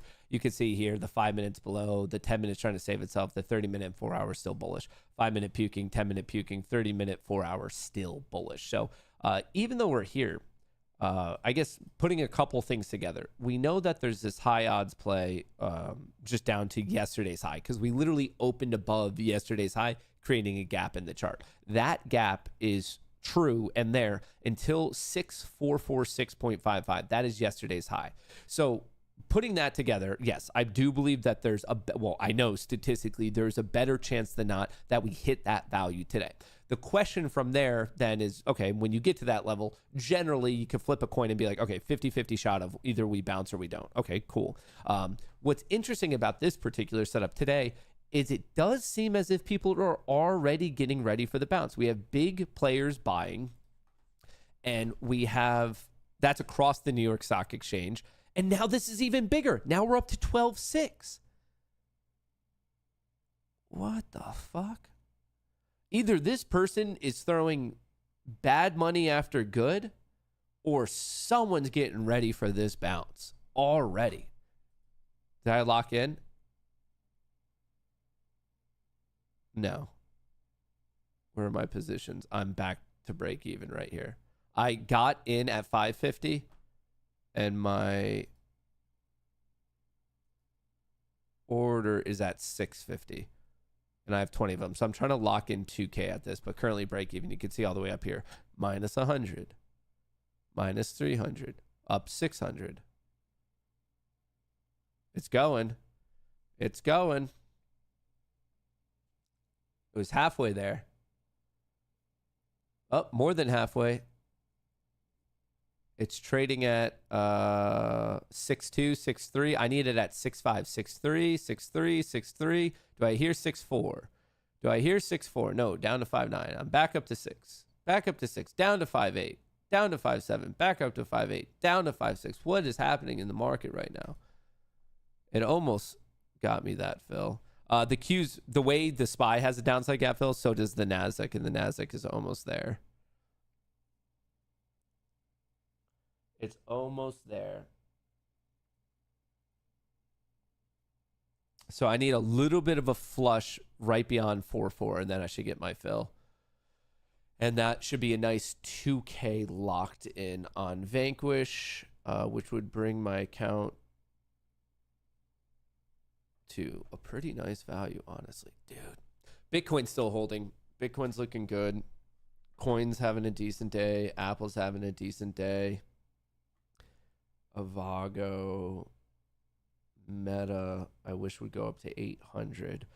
I think we're kind of awkwardly in this purgatory of just waiting to see how the market reacts to this. I would predict a very important pivotal reaction somewhere between 6445 and 6450. Somewhere in here, that's my target level to see, do we bounce out of it or do we try to bounce and then it fails and we puke more?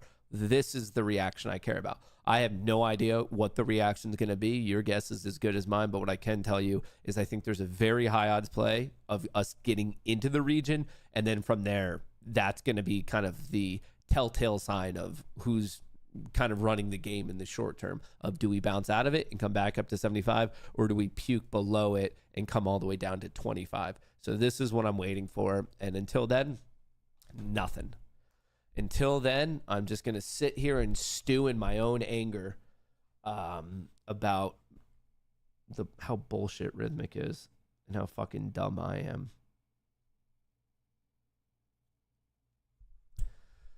Did I get this fill yet? Nope. Halfway there. It's up. Order submitted. My final trade of the day.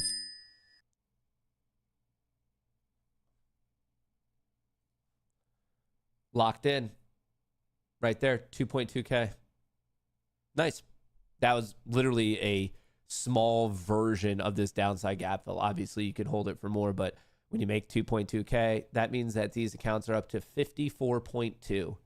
And those are actually, that's like the legit performance account. I think I could actually take money out right now. I'd have to double check that. This would be my first payout on Vanquish. I'll double check. But I believe I could take out some of that cash. I believe.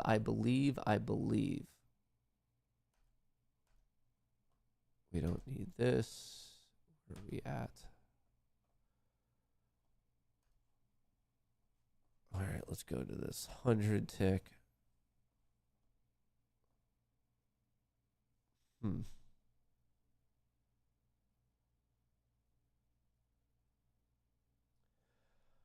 Oh, I want to improve these systems. I want to. Because technically, that would have been a better fill. Like, I know where I want to go with these. I know. So this was enough of negative momentum that it triggered it, because like obviously it just tilted it over. But what I want is to almost set up a flag of like, okay, now you could go short, but then after you have that momentum reading to go short, wait for a certain bar setup, such as this breakdown at 32.52, and then take that trade.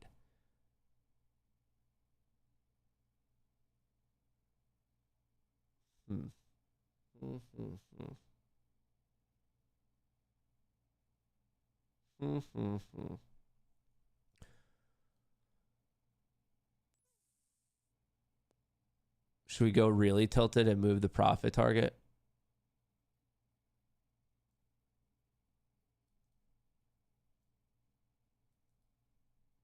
Is it not letting me move my own profit target?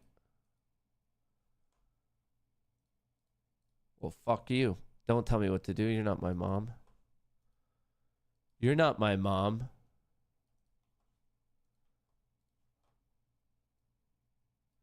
You can't tell me where to put my profit target, you stupid system. Why are we doing this? Because we're getting tilted. Why not? Just statistically, after having bad luck, you have to have good luck. That's how it works, right? It has to work that way, right? It's not like you could have 2 bad beats in a row, people. That's basically illegal. That would be a crazy thing to do. That would be a crazy thing to do. Yeah, the big guys are still buying. Interesting. All right, if it does bounce out of here, I'll feel stupid because it would have hit that profit target. All right, I'm going to feel pretty fucking stupid if it bounces. Like, rewind the tape. It would have hit my profit target for sure. For sure. Oops. If this doesn't hit, I'm going to feel really, really dumb. Really, really, really, really, really dumb. If these blow out because of me saying I know better than the system, that could be a problem. Especially because it would have hit right there. It would have hit on this bar. Fuck. Oops. Oopsies. Oh, brutal. Brutal, brutal, brutal. Oh, come on. Don't do me like that. Don't do me like that.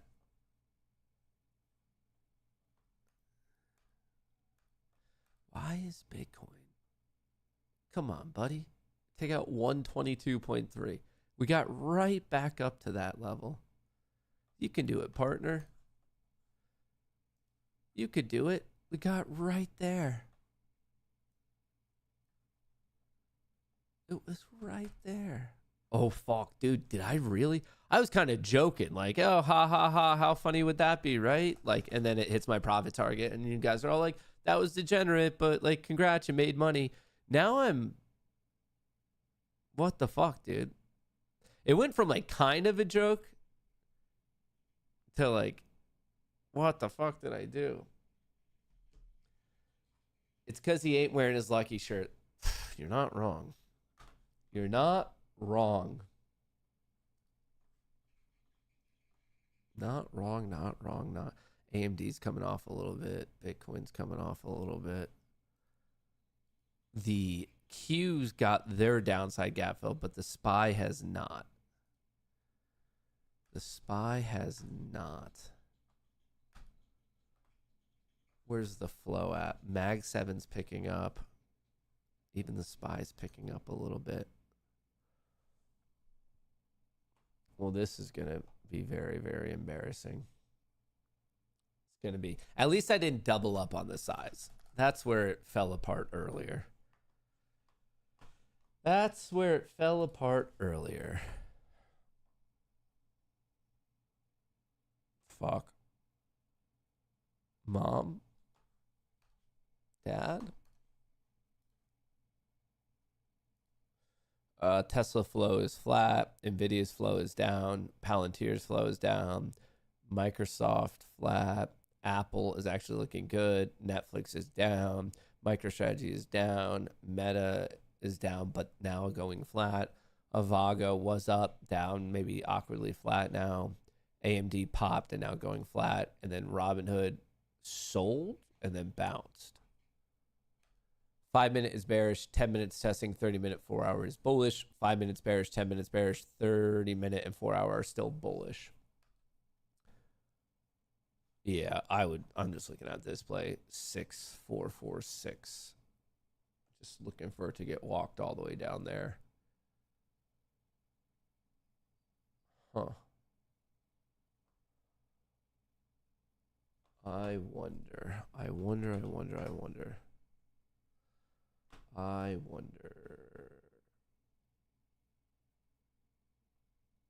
do we have?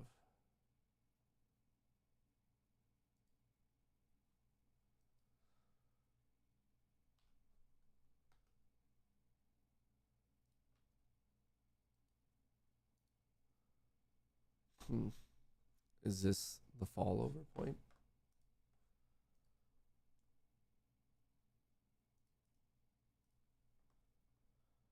Oh, what am I in at? 590.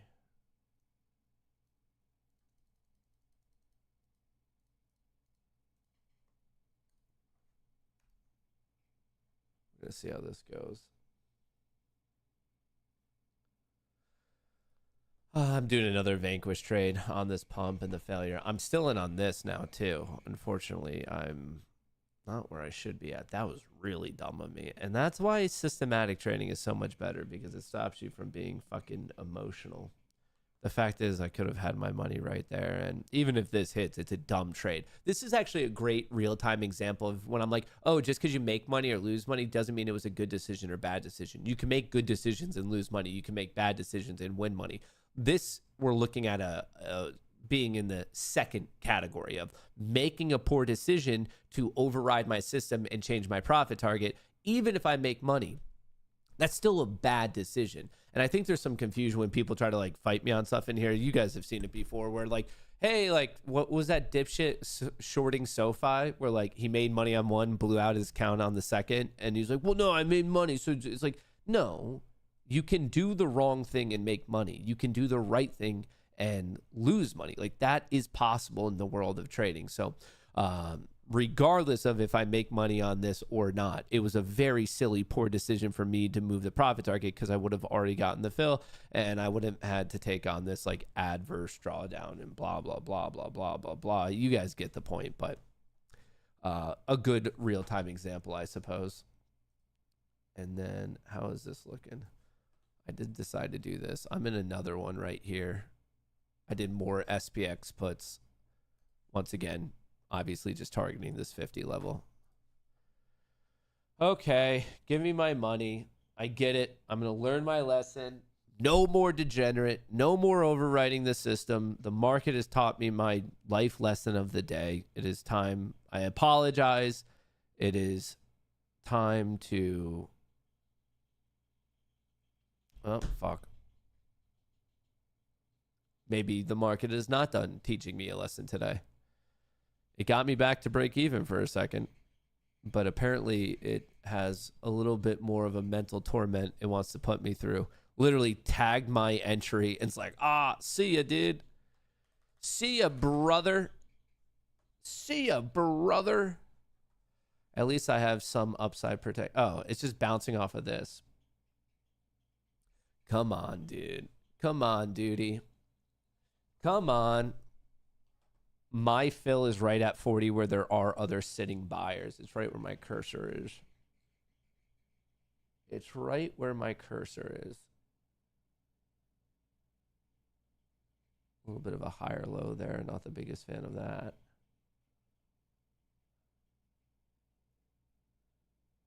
All right. There's some people getting quite a bit of selling there at 65. Lot of sitting sell orders. Lot of sitting sell orders.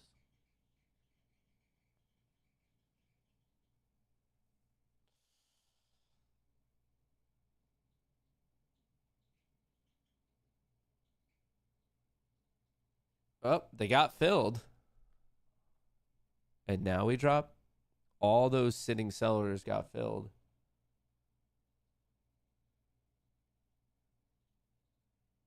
Huh. This is where we topped it a couple times right here.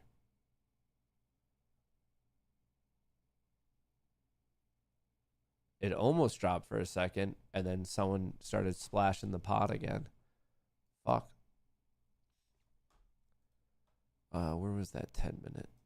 Let's go to the 10 minute. This makes a little bit more sense. Makes a little bit more sense. Yeah, look at all that momentum. Just enough momentum for it to trigger. Well, to be fair, I also would have already hit my profit target. I was just being an asshole. There's definitely... The error there was an ID 10T error. Me being a fucking idiot. All right.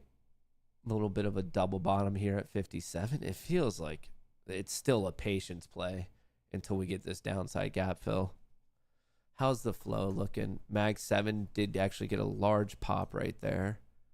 And then how we're looking on the S&P 500, kind of flat, maybe a little bit of a higher low, a little bit of a pop, but it still feels like it's dangerous waters to play this before we hit 6446.55. Things are vols drying up. Now we're going sideways, a little bit of a range here. You can kind of pay attention to either the breakout or breakdown. If I had to guess, a breakdown, just because generally you break in the direction that you came from. Not always. It's about 60 to 40 in terms of percentage odds. So there's about a 3 in 5 chance that we break down. And today, pairing that with the other odds that we know of the downside gap fill, that's why I'm like more confident in that call out. But we popped, we came back, we tried to hold, we puked, flat. Now we're just waiting for that range. Mag 7 is showing a bit of life, which is another piece of evidence, putting it back on here of, okay, large guys are buying. We're seeing now the Mag 7 show something a little bit different. And then how big is this guy now? It's even bigger, 13.8. This position just keeps getting bigger and bigger and bigger. I mean, of course you can bet a lot of money and still lose it. Just because there is a large bet doesn't mean that that's what's going to happen. Like, we've seen a lot of big players blow out historically. But I don't know, putting a couple of these puzzle pieces together, I do find it interesting, to say the least. I do find it interesting. I was break even again.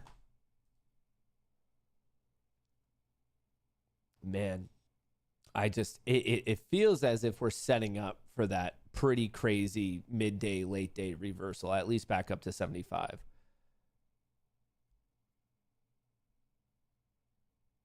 Fuck. Is this ever going to hit? I think the market's not giving me the fill because it knows I haven't learned my lesson yet. I think that's what's going on. The market's like just toying with me.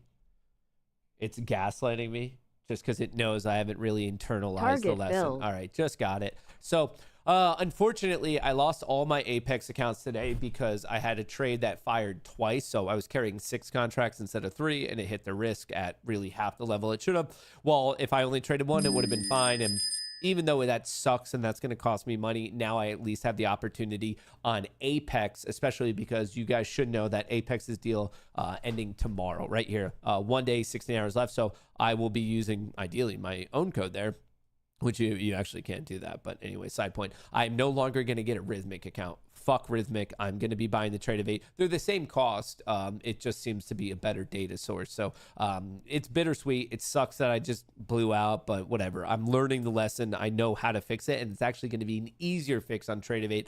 So in a weird way, I'm bummed I lost that money, but I'm stoked I finally get to be fucking done with that. And look at that. I could already pay for it. I made 4.2K on the Vanquish accounts, which is SIMDA-funded options trading. And then obviously my own options account doing pretty well on the day, locking in quite a bit of money over there. What is Bitcoin doing? What the fuck is Bitcoin doing?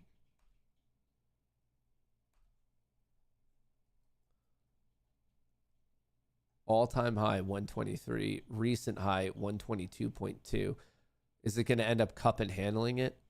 Well, anyway, the Q's got their downside gap fill. I'm still waiting on the SPY to get its downside gap fill. Obviously, I was able to scalp a bit of that. I just did the same trade again for another 2K. So that's where that 4.2 is coming from. And really, it's nothing more special than patiently waiting here for SPX to go somewhere in this 5-point region and then ideally bouncing out of that.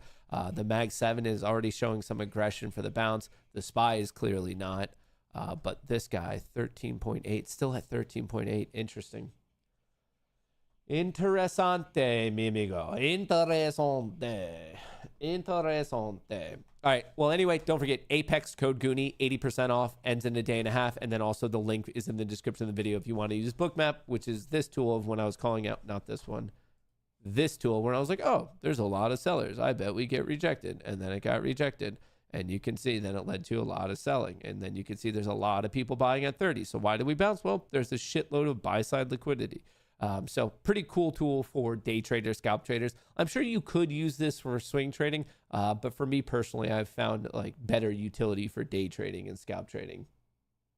Better trading or better utility, but maybe I just need to learn more about it. It is interesting. See how this is They're worse buyers, we're buyers, we're buyers. We're like, they're just getting like stepped down and down and down on each push. And then we run right into resistance. I bet we get rejected right here and then return back to this key level. Let's see if that plays out. The Mystic Matt little short-term prediction is I bet we get rejected right here. There's a lot of people trying to sell, and then we return all the way back down to here. Let's see. And that would be a 30-point trade. Patiently waiting for a track to explode on. What? I don't know what that means. Actually, in the slightest. And also what I don't know is why my Rumble chat is 100% frozen. Rumble chat, are you there? Yeah, something's not just loading for me. Maybe I need to reload the web page. Maybe I need to reload the... You're not Mystic. No, I'm not, but I'm trying to find it out. Hang on one quick second.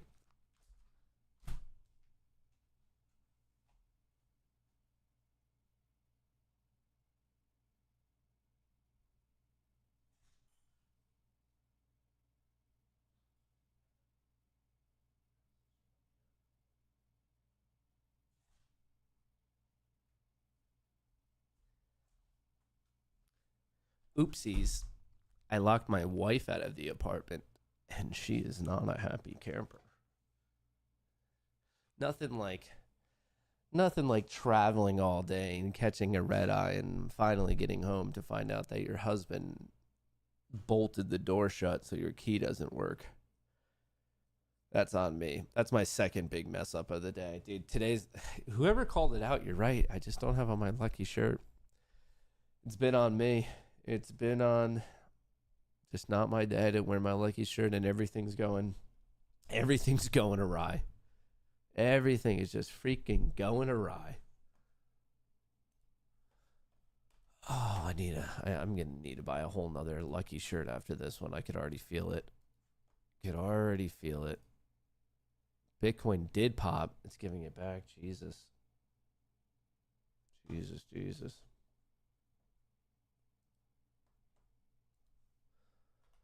Oh, how do I want to handle this one?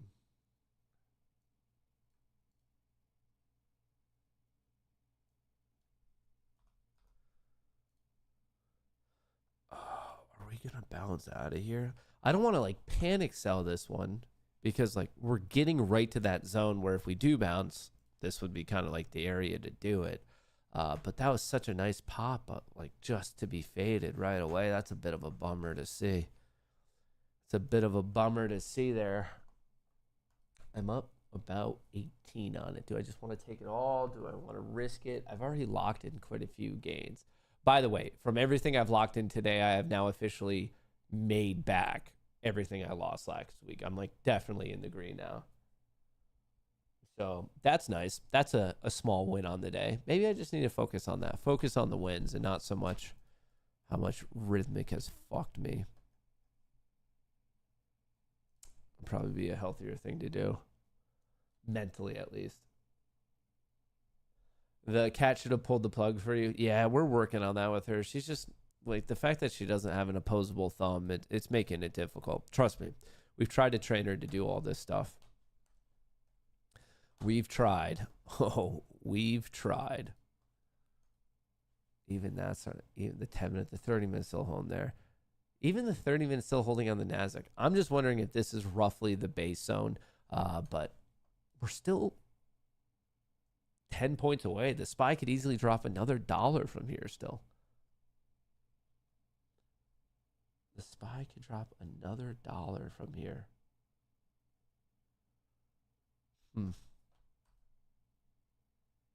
Just waiting. It's that awkward, we're getting closer and closer, and you can almost feel the velocity slowing down. The Mag 7 popped and is attempting to hold it. The SPY is now just kind of flat. I don't know. Obviously, I'm not clairvoyant, but I'm still thinking that there could be the flush to here, and then that's the buy, and then maybe we get all the way back up to 75 today. That's I wouldn't express that play yet until we actually get down here. If it bounces here, the train's going to leave the station without me. And hey, that happens. But I would rather miss it rather than get in early, even though I could get in for 10 points better later on. Just wouldn't. Just wouldn't.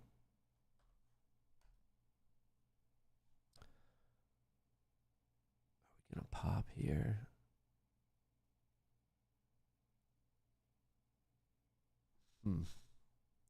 Man, smash, smash, smash, smash. Just everyone taken out. Oh, golly. Golly gee willikers. Golly gee willikers. We're just waiting. Unfortunately, we're in that purgatory of the discipline. Oh, that's picking up still. These guys are flat after buying. Bitcoin's still kind of coming down. But I like that it's above 120. It was at 119 earlier, ripped to 122. Come on. Let's just speed this thing up.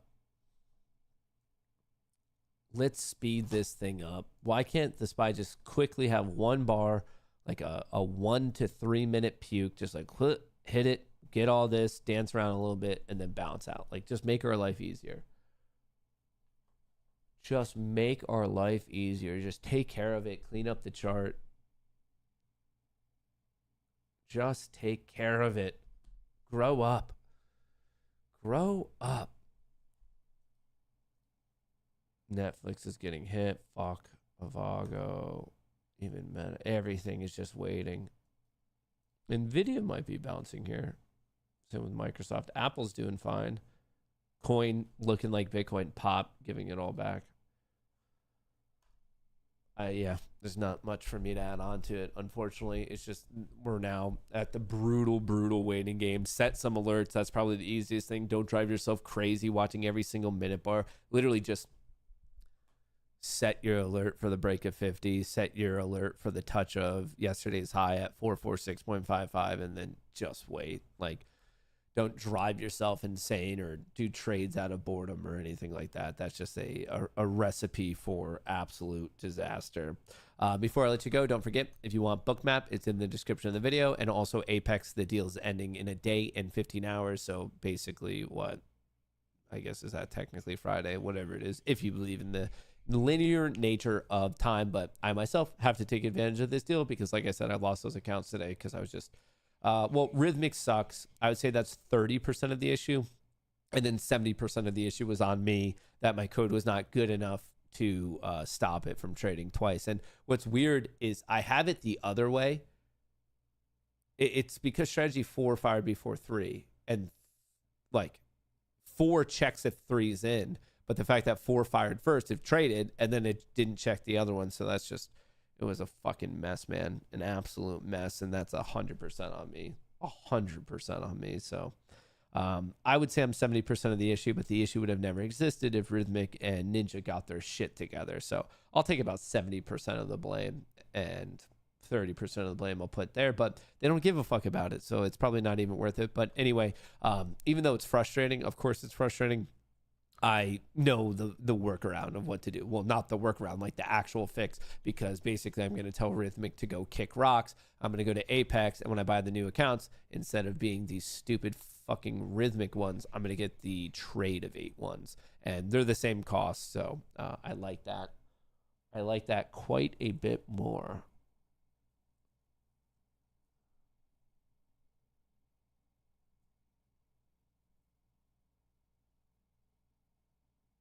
Should I do the 150Ks?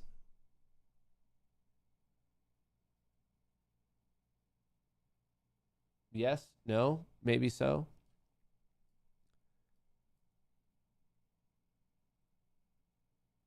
$150Ks. It would take forever to get the profit goal. You could trade 17. Generally, I'm trading the 50Ks right here.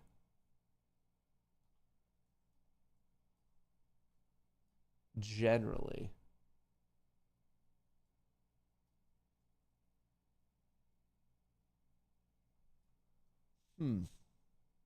Ideas. It's quite the idea, I must say. 9K will take forever. I mean, if you're going at a clip of 500, it's going to take 18 trading days. It'll take about a month, but I think maybe sometimes slow and steady is like a better mindset. I don't know. I got to think about it. But obviously, if you want to use that Apex code, that would be awesome. I appreciate that support if you're going to get those accounts anyway. And also for those of you interested in Bookmap, make sure you are checking that out. I will be posting an update video later on today. And in the meantime, I'm going to hang out in the Discord. Other than that, I would say like my major insight to what's happening today is looking for a bounce off of the key region on SPX. And as long as I see people still like clearly making bets that they think it's going to recover, I might actually try to attempt to take advantage of that a little bit later on today. So we're going to see how it all plays out. But that's what I have for you. I appreciate all the good vibes. Thank you. And other than that, I hope you guys crush it. I hope you make a lot of money. Respect your risk. I'll see you guys in the update video later on today. And I'm trying to think of any. Oh, PPIs tomorrow. That might be a good opportunity to pass some of these tests. I'm trying to think of anything else. That's pretty much it. Just be careful. Yeah, crush it. Peace.